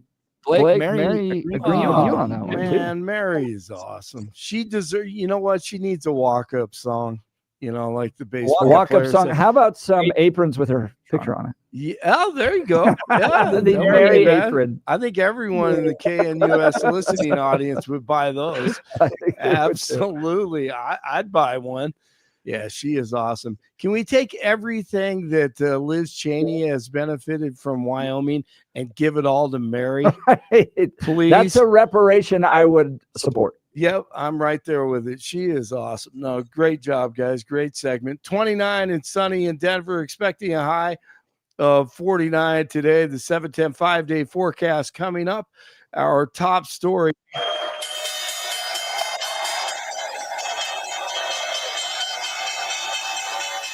DJT rang the opening bell at the New York Stock Exchange on Wall Street this morning and says he wants the American worker to be invested in the economy. Trump told CNBC he wants American workers to wake up and love to go to work for a lot of money. I love that. Stocks have risen sharply since Trump was elected in November, in part on hopes of promised tax cuts and deregulation. 47 is reported to have invited Chinese President Xi Jinping to his inauguration. Laura Westbrook. If his offer is accepted, it would be unprecedented. No Chinese leader has ever attended a U.S. presidential inauguration. Indeed, no foreign leaders have attended one in more than a century. CBS News cites multiple sources who also say officials are making plans for other foreign dignitaries to attend the January 20th swearing-in ceremony. It's not clear whether Xi intends to accept the invitation. Last month, he vowed to impose an additional 10% tariff on Chinese goods unless Beijing does more to stop the flow of the drug fentanyl. And support is growing for DJT's plans for mass deportation. Senator Ted Cruz says that more than 650 convicted criminals are on ICE's non-detained docket, meaning they are not locked up by the agency while they await immigration proceedings. And of those 650,000, 14,944 have been convicted of homicide.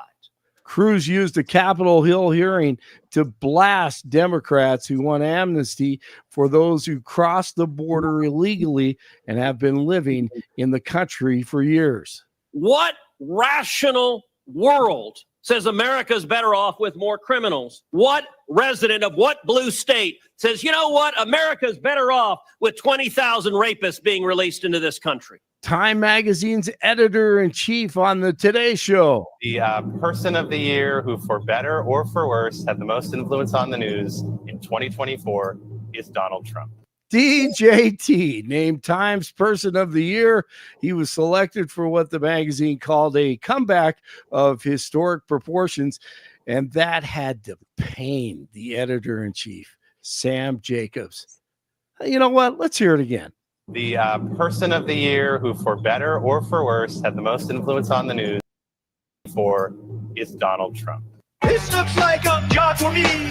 Authorities continue to link Luigi Mangione to the evidence surrounding the shooting death of United Healthcare CEO Brian Thompson. NYPD Commissioner Jessica Tisch said that the ghost gun allegedly found with Mangione was when he was arrested in Pennsylvania was matched to 3 shell casings recovered from the crime scene in Manhattan. Dude, there's a sign up in Seattle right now on the side of the road that says one CEO down, many more to go. My Lord, why does that surprise me? Dude, why doesn't that surprise me in cared Seattle? about law and order. Right. Give me a break. Oh, The attacks on Trump were always an effort to try to get him off, and so he couldn't become president.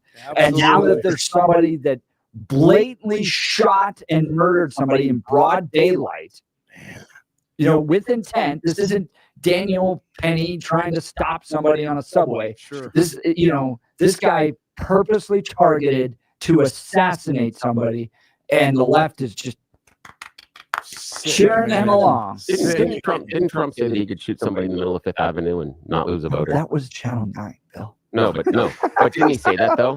No, but didn't Donald Trump claim that? But he claimed Donald Trump. No, but Donald Trump claimed. No, but again, your argument is who's cheering on what? He's arguing Donald Trump made the statement that he could shoot somebody in the middle of Fifth Avenue and not lose a voter. Just saying. When we're going to criticize people about did people do it? Did his followers go out and shoot people on Fifth Avenue? Not on Fifth Avenue, but we can talk about the Capitol. Oh my gosh! I mean, we don't want Nobody that. got shot at the Capitol. No, people who died in the Capitol were conservatives and veterans. Well, someone that was breaking through a window behind which there were lawmakers behind it, and if that's okay, Again, I've got some no questions. shootings.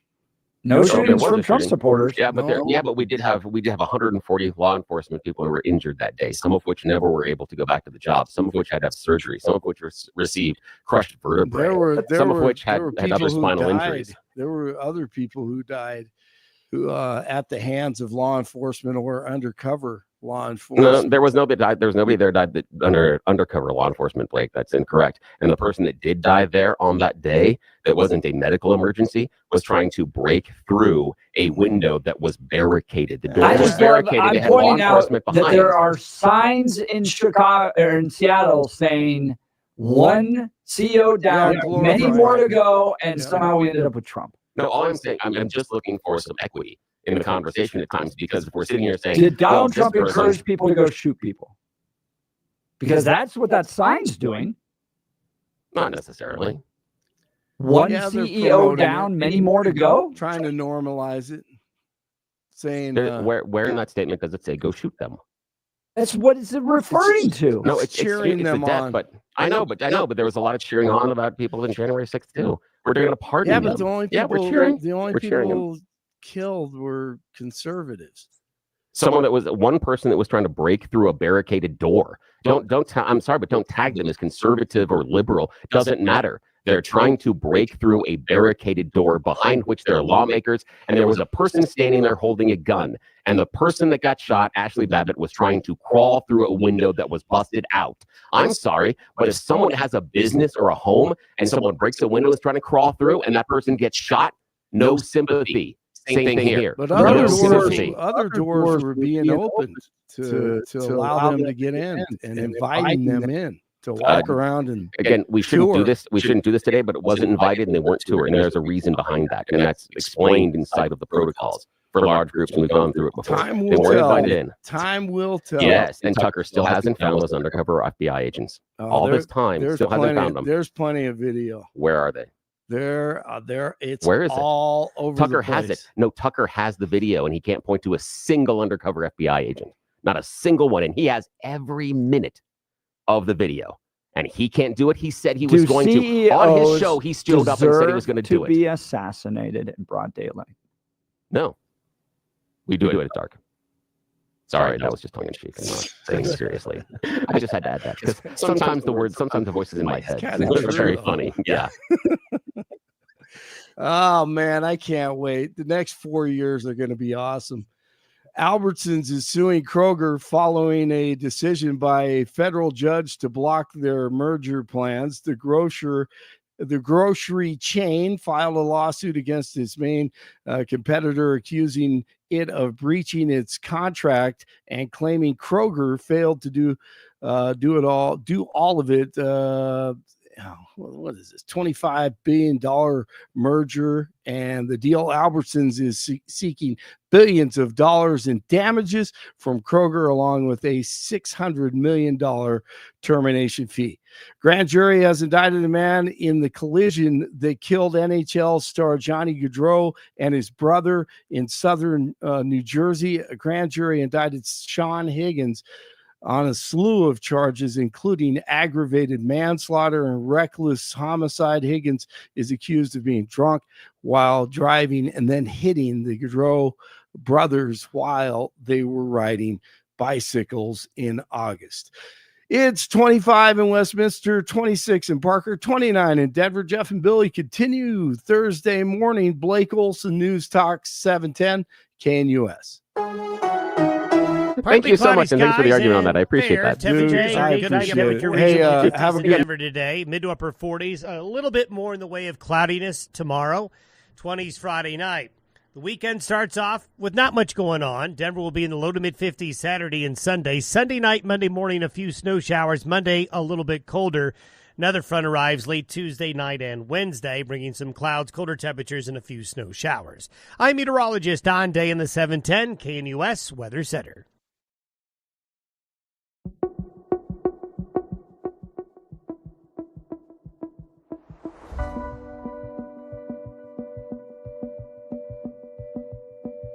Oh boy, that kicked off a lot of text messages conversation. If you want to join, you can text us. It comes right into the studio, 720-819-5115, or give us a call on the studio line here at 303-696-1971. All right.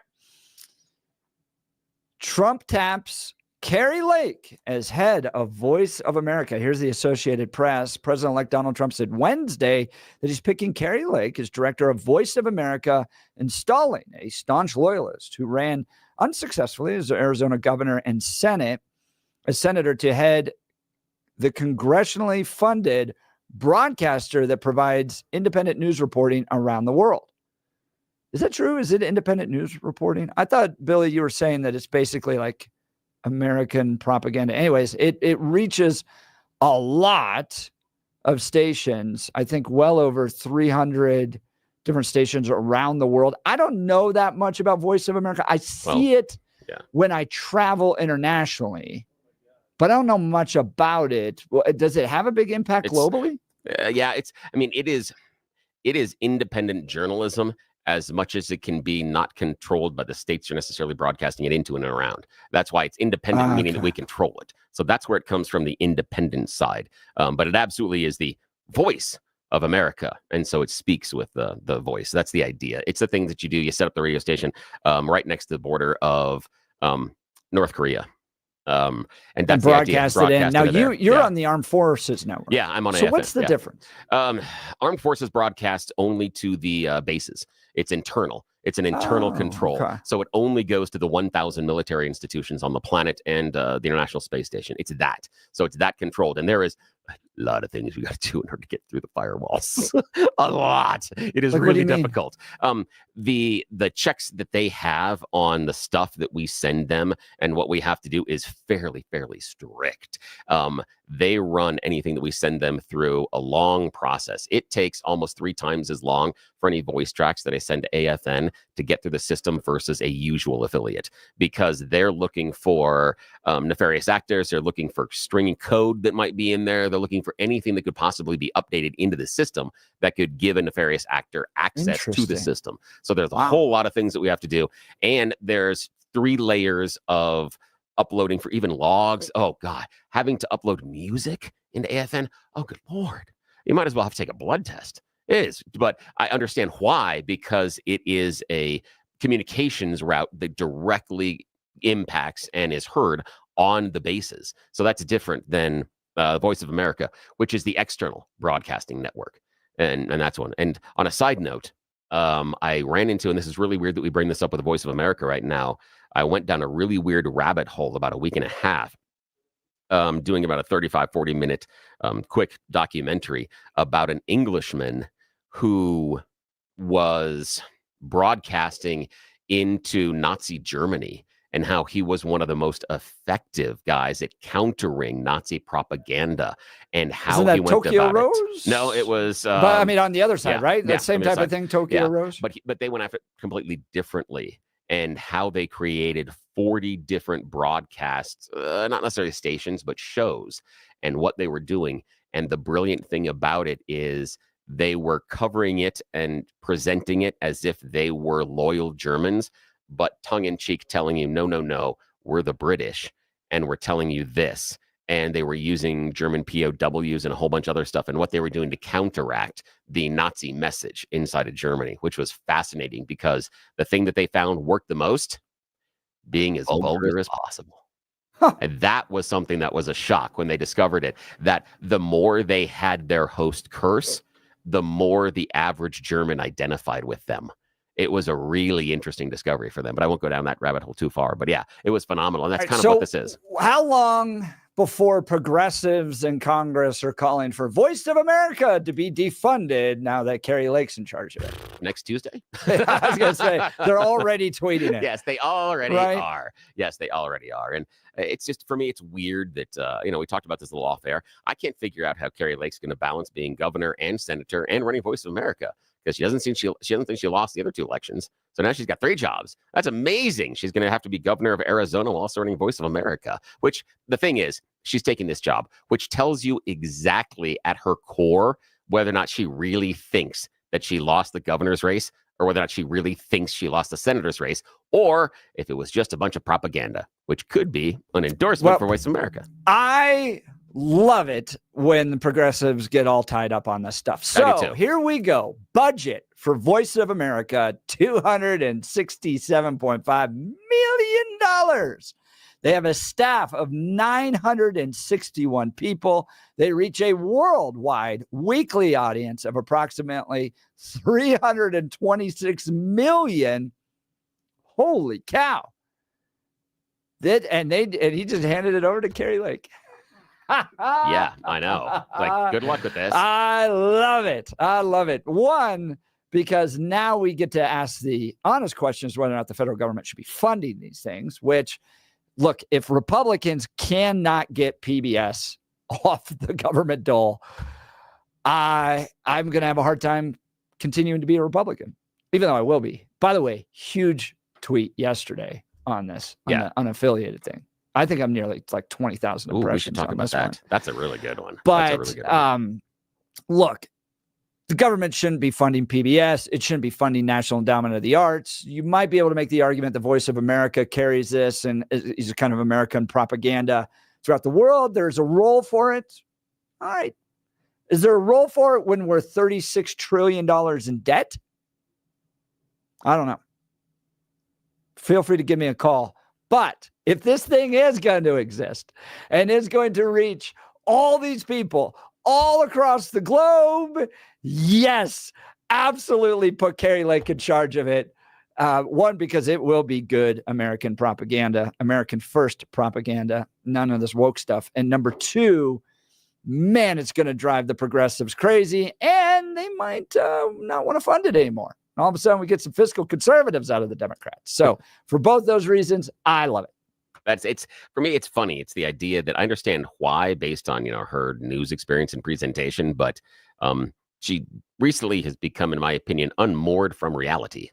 And I think that's a kind of an issue. If you're going to have her putting together propaganda that you want to change hearts and minds. However, maybe the idea is that being unmoored from reality is exactly the perfect qualification she needs for this. Because if she is so persuasive that she can get a ton of people to support her for these offices that she claims that she won and she didn't win, then maybe she's good at this. Maybe that whole idea of trafficking in the 2020 election lie and more, and the deep state lies and more that she has trafficked in, maybe that helps. Maybe that's actually a plus in this particular situation. You never know.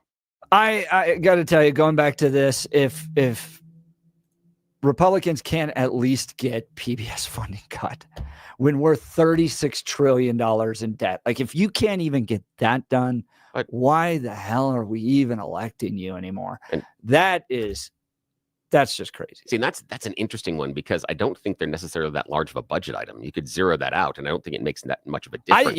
No. I'm not saying it's going to make a huge difference, but like, it's like when your family's just racked up with credit card debt, and you're like, we can't even just eat in one day a month. Yeah. Like, it's that simple. Like, and I would find Republicans so inept. It's like the one thing that would make me seriously question still being a Republican. Here's the thing. I'll tell you why that the GOP, in my opinion, is not at their core very interested in reducing the debt or curbing excess government spending at all. They're not really focused on it. And the idea of all this, I will say, crocodile tears about the rapidly increasing debt over the previous 12 to 18 months is nothing more than a performance in front of cameras in order to persuade voters that it is not part of their core. I understand there are some things that are really hard, right? Like Social Security, Medicaid, those are so popular. Like, I understand that some things are nearly, or can be very politically hard to do, but PBS funding, like, it's not the 50s, dude. Well, here's the thing. We don't have like 4 channels, and the government needs a little. Everybody's got TikTok, everybody's got YouTube. You can become your own YouTube star. Why are we still, to the tune of millions of dollars, funding a place like PBS? Well, rural access and poor families and things like that, because those people don't have access to TikTok and Instagram and other things like that. Oh, dude, they all do. No, they don't. And yes, the other part they is, all have their own cell phones. No, they don't, and they don't have coverage for, broadband Wi-Fi as well. We haven't been getting that into rural areas, so that doesn't necessarily exist. But here's the reason that I believe it is nothing more than a Trojan horse to complain about the funding for PBS, is because one of the first things, I would be surprised if they don't try to get it done in the first 100 days, is extending the Tax Cuts and Jobs Act.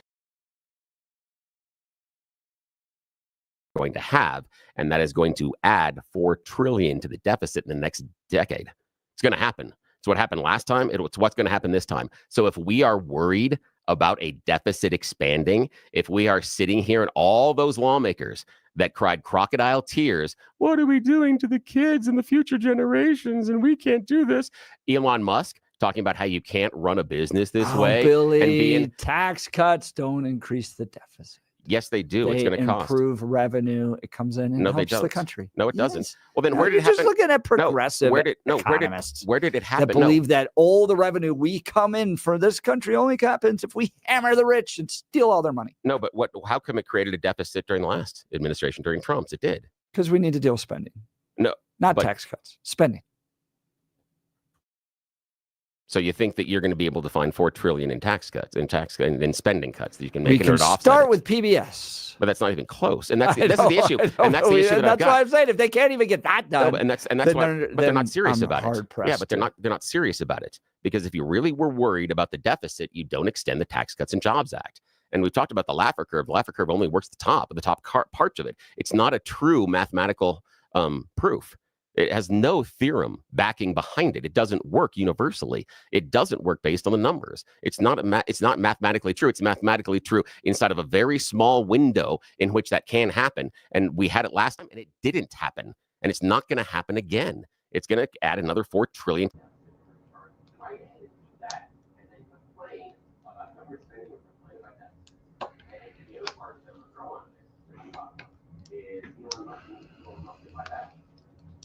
It's what's weird about that and the Doge thing is, I remember it's got to be 8 years, maybe 10 years, people talking about unelected bureaucrats in Washington making choices, and Last They time have no power. They have actually no power. All they can recommend. So Yeah, what's I wrong know. with But that? last time I heard is that they weren't elected.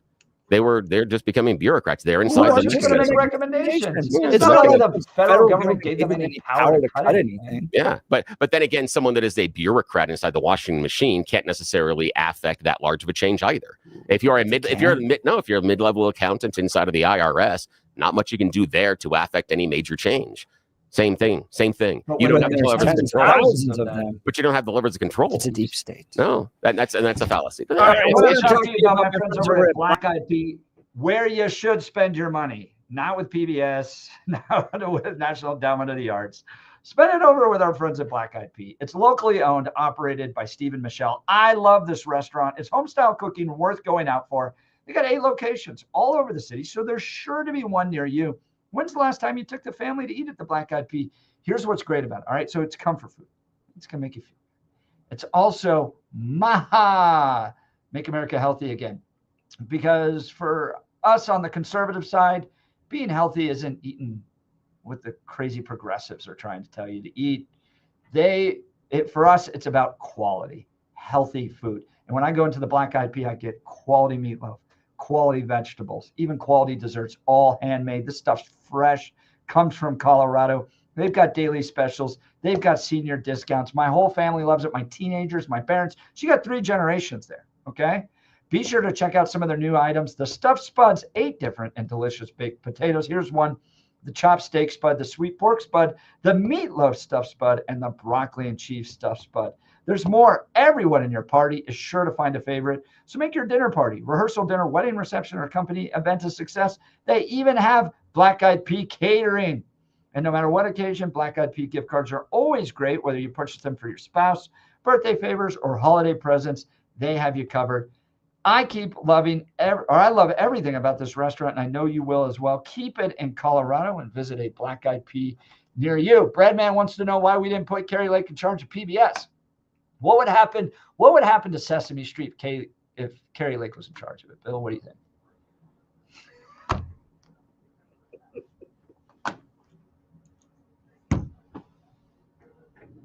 Maybe she could be like Mr. Snuffleupagus back in the day, where she could be that person that nobody sees.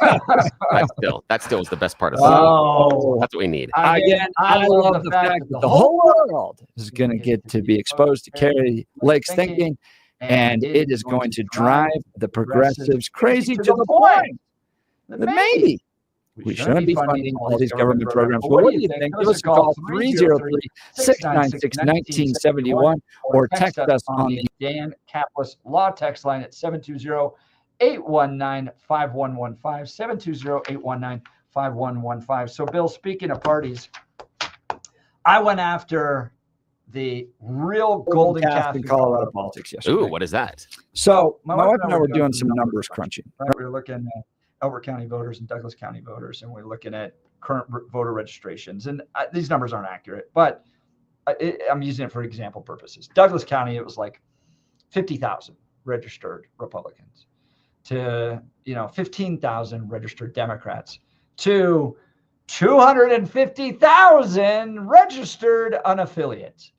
And when you look at that, you're like, well, how can I provide any type of analysis on the county, right? Yeah, that leans a little bit more Republican, but there's this giant amorphous blob of unaffiliated voters.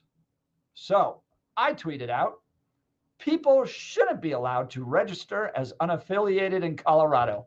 Pick a team. We're now at 25,000 views on this one.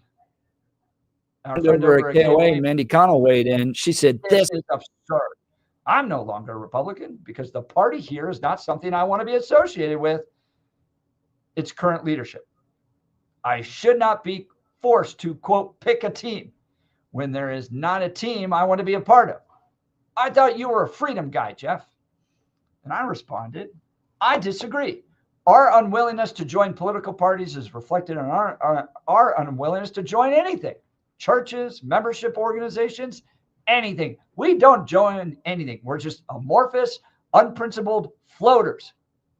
Join a team, pick a team, be a part. It doesn't have to be Republican. It doesn't have to be Democrat. It could be Libertarian. It could be the Whig Party.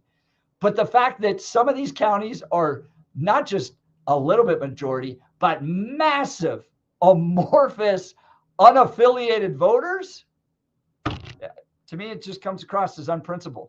But Billy, you're a member of that community. I think we're coming on almost 25-ish, I think. I have to go back and look. Yeah, I am a member of that amorphous blob, and I love it. It's fantastic. You should come and join us. We have cookies. Now, we have really good meetings, too. You can't organize anything. They don't organize meetings. No. Yeah, we do. Yeah, we do. There's the unaffiliated. Yes. And see, the fact is, since you're all unaffiliated, you get to stay at home. This meeting is just stay at home tonight, this Tuesday. Enjoy the meeting. That's it. Best meeting ever. Okay, yeah, I'm being a little facetious in this one.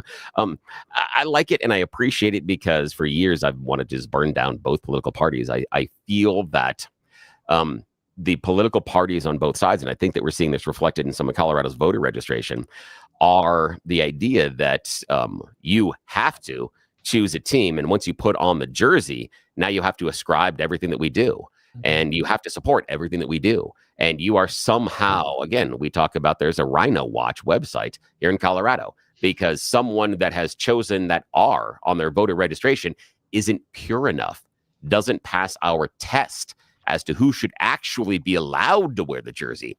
I see motivations on both sides of people trying to kick people out of the party and say, even though you've chosen to be part of us, you can't be. You need to be thrown out. What happened to Liz Cheney, Adam Kinzinger? They've been thrown out. Yet they are registered primaries. But they've been thrown out. They're persona non grata. It's not a matter of losing primaries. Liz Cheney isn't allowed to go to a Republican meeting. If she shows up in a Colorado Republican meeting, she's going to get booed. She's not going to be allowed. She's not going to be invited to be a speaker here. She's not allowed. She's a persona non grata in the party she grew up with, in which her father served as vice president, and she's not allowed. So the thing I have is that both political parties are spending more than enough time throwing people off the ship and voting people off the island. And now you're angry or frustrated or don't understand why a bunch of people are like, I'm not going to bother with this. I don't need to bother with this idea. And it's also, it's the idea of making sure that you have to march in lockstep with them. For me, the idea of being unaffiliated, and I got no problem if you would sit here and say that unaffiliateds can't vote in any primary. I got no problem with that. I'm fine with that. I understand what the Republicans are trying to do. That no, I think you should allow people that are unaffiliated to vote in your primary, but I got no problem if you don't want us to, because I'm of the opinion you pick your best team and come and explain to me why I should cheer for them. I'll give you that grace. Yeah. Choose whoever you want and then come and make your case to me. But I'm not going to jump up and down in the stands and wave your flag and sing your song. No, just because I think there's an exception. This is you're a member of a church. Yes. But I think that this is indicative of a much larger issue. I think it's indicative of a much larger issue of people that just don't join things. They don't join churches. They don't join civic organizations. They hardly do teams. Teams like the last thing they're willing to join. But they're not willing to be a part of the process. They don't go to caucuses. They don't want to shape the party. Any of that stuff. They're just Because going to the caucuses, going to those meetings, sometimes is an exercise in futility, because you have to ascribe to our list of beliefs or things that we think are okay. And if not, then what are you doing here? You're not allowed to be here. When we talked about a number of, we've talked about it before, a number of candidates here in Colorado that were viewed as too liberal on abortion.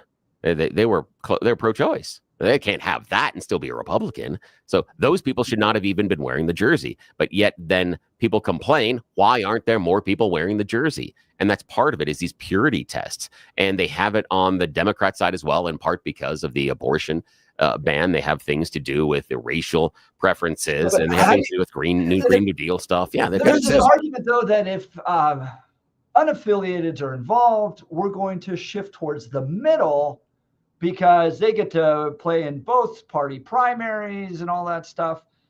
And since when I first came to Colorado, started working in politics 2012, I was born in Colorado, but came back after time in grad school and time in DC. It was a third.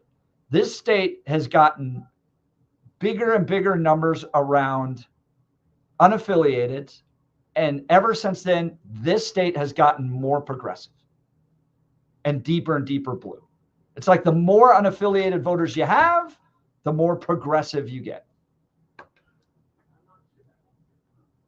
Where, and that's the idea is, and here's the idea is, if it was the idea of more unaffiliated voters, I think I'd have to look at national registration. Then why did we elect Donald Trump? Yeah. If you had, because the unaffiliateds are a large portion. I don't know nationally what the voter registration looks like. So I don't think the assumption should be, and I think it's a dangerous assumption to say that the unaffiliated voters lead to blue votes. What it might be, I disagree.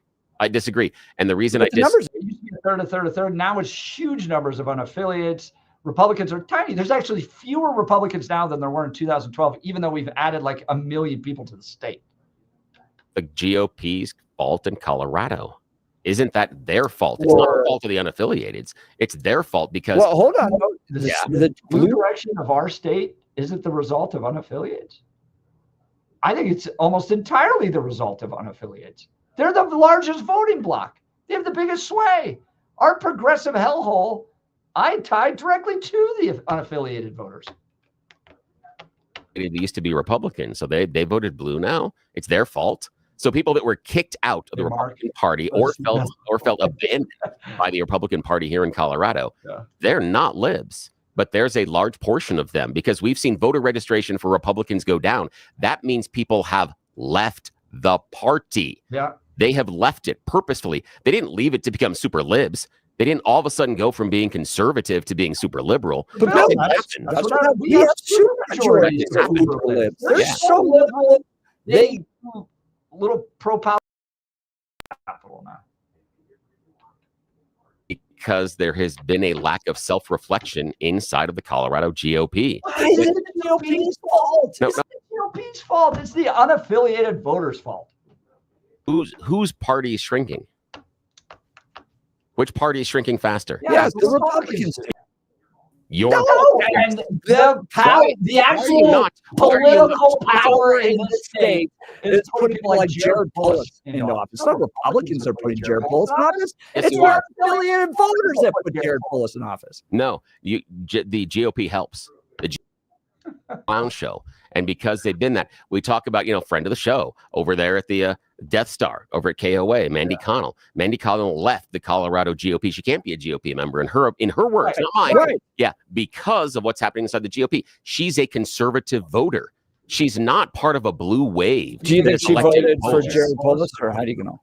My guess, if I had to, and again, I have no idea, my guess is Ganal. I bet she did too. Yeah, but here's the idea. She's not, but you blamed her. She's unaffiliated. She's because not pulling it. Power. But she's not pulling our state. If there was a political party called the unaffiliated, they would dominate everything. And what they're choosing to do with their weight is put Democrats into power. No, we wouldn't dominate everything. And the reason why is because we are a bunch of cats.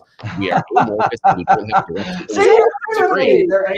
yes, absolutely. And that's why I can't. That's why I disagree with you on the conclusion that they are the reason this state went blue, is because we are amorphous. We are not walking lockstep, and we have different. No, each one of us has principles and ideas, but we're not going to sit here and say that because I have certain principles, I will then acquiesce or bend to certain ones that we don't believe in simply because the party tells me I should.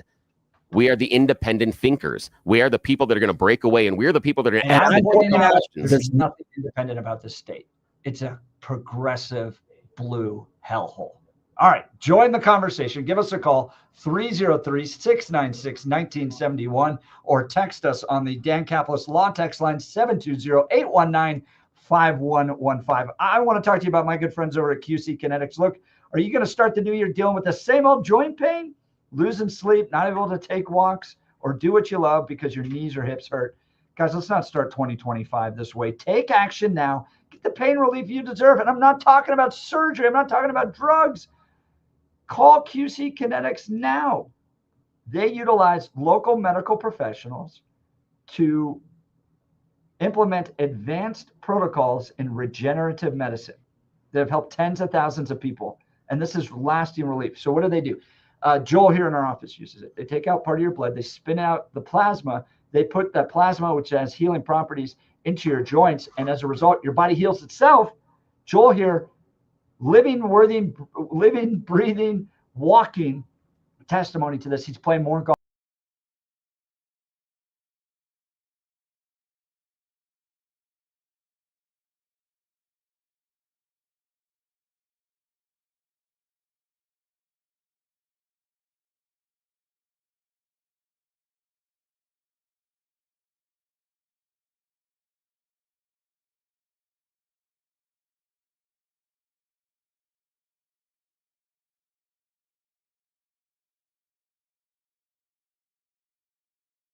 Superior Highlands Ranch and the Springs. Will continue with the Jeff and Bill Show. Denver's talk leader, News Talk 710, KNUS.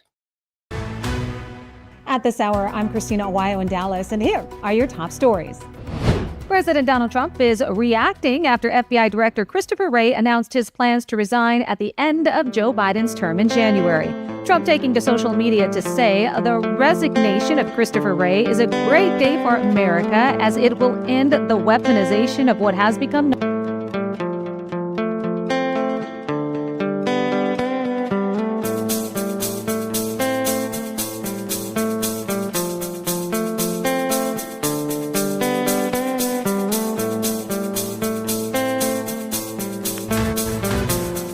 This hour, I'm Christina Awayo in Dallas, and here are your top stories.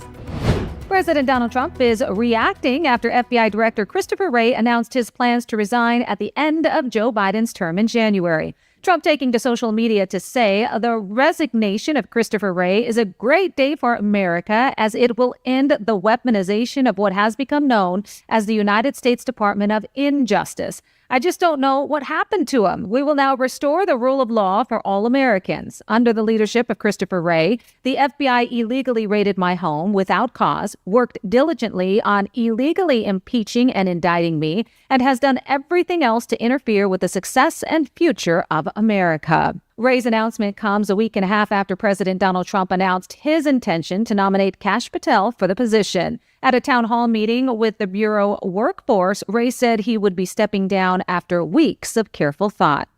Wanted posters showing the name and picture of United Healthcare CEO Brian Thompson and other top-level executives have been spotted in New York City. Videos are being shared on social media showing the posters, and some of the signs show a big red X over Thompson's face, indicating that he has already been taken care of. Other posters featured the pictures and information of Optum CEO Heather Cianfrocco and United Health CEO Andrew Whitty. That's what you need to know at this hour. In Dallas, Christina Awayo, Salem News Channel.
Billy, you got a lot of conservatives to agree with you. Joy Overbeck even texted in to say, I hate this, but Billy's right on this one.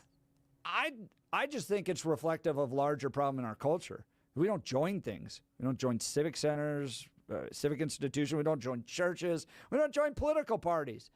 Yeah. Pick a team, get in the fight, and you can't blame Republicans from my perspective because they're not the largest voting bloc. The largest voting blocs are unaffiliated voters, and they're putting not independents into office, crazy radical progressives. I was just talking to Ron off the air. He's going to try to give us a call tomorrow because we're kind of tight on time, and he's a truck driver. He's unaffiliated, but he says, yes, Jeff, you've got a great, strong point that we don't like to join things anymore, and that is part of the impetus for some people becoming unaffiliated. Not his, but he said, yeah, you're right, that part of what we're doing is we don't have that idea of joining those community organizations, and if we did, maybe you'd see that impact or affect some of the voter registration as well. Too. It's a good point. I think so. All right, we'll continue. You're listening to the Jeff and Bill Show. Denver's talk leader, News Talk 710, KNUS.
Welcome back to the Jeff and Bill Show.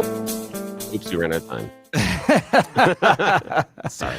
We did. It was an absolutely wonderful show. We talked San Diego, super sanctuary city. We talked drones. We had a drone expert, one of our listeners, call in to tell us what he thinks is going on. He flies ones that are those size. And he talks about what we can and can't know about what we see just in the casual viewing. It's cool. So cool. And then Caitlin Clark, whether or not she's succeeding in the WNBA because she's white. Interesting debate on that. Yeah. And then Carrie Lake, the Voice of America internationally. By the way, Joy Overbeck asked me to read the second part of a tweet she sent in. She goes, even Dave Williams has said in a debate that about the opt-out 3 years ago that about 40% of unaffiliated vote in the Republican primary, which means almost certain that they vote Republican in the general. We must go after them. Often they are low propensity voters. That's what Trump did, and that's why it was his winning strategy. Oh, good point. So I blame the unaffiliates because I don't want to take any personal responsibility. Because you just want to blame me. That's the end of the show. Oh, boy. It's a wild ride. So if you missed so any of the much show, 710knus.com to download the podcast. Bill's going to be out tomorrow. Yes. But please, he's not going away. You don't have to text message that finally the manager is here at 710KNUS. Got it right. Oh, but if it makes you feel better tomorrow, enjoy your delusion. I'm more than happy to allow you that for 24 hours. Heidi Ganal will be joining me live in studio for the first 3 hours. That's going to be cool. It'll be a ton of fun. So don't miss it. You're listening to The Jeff and Bill Show. Denver's Talk Leader News Talk 710 KNUS.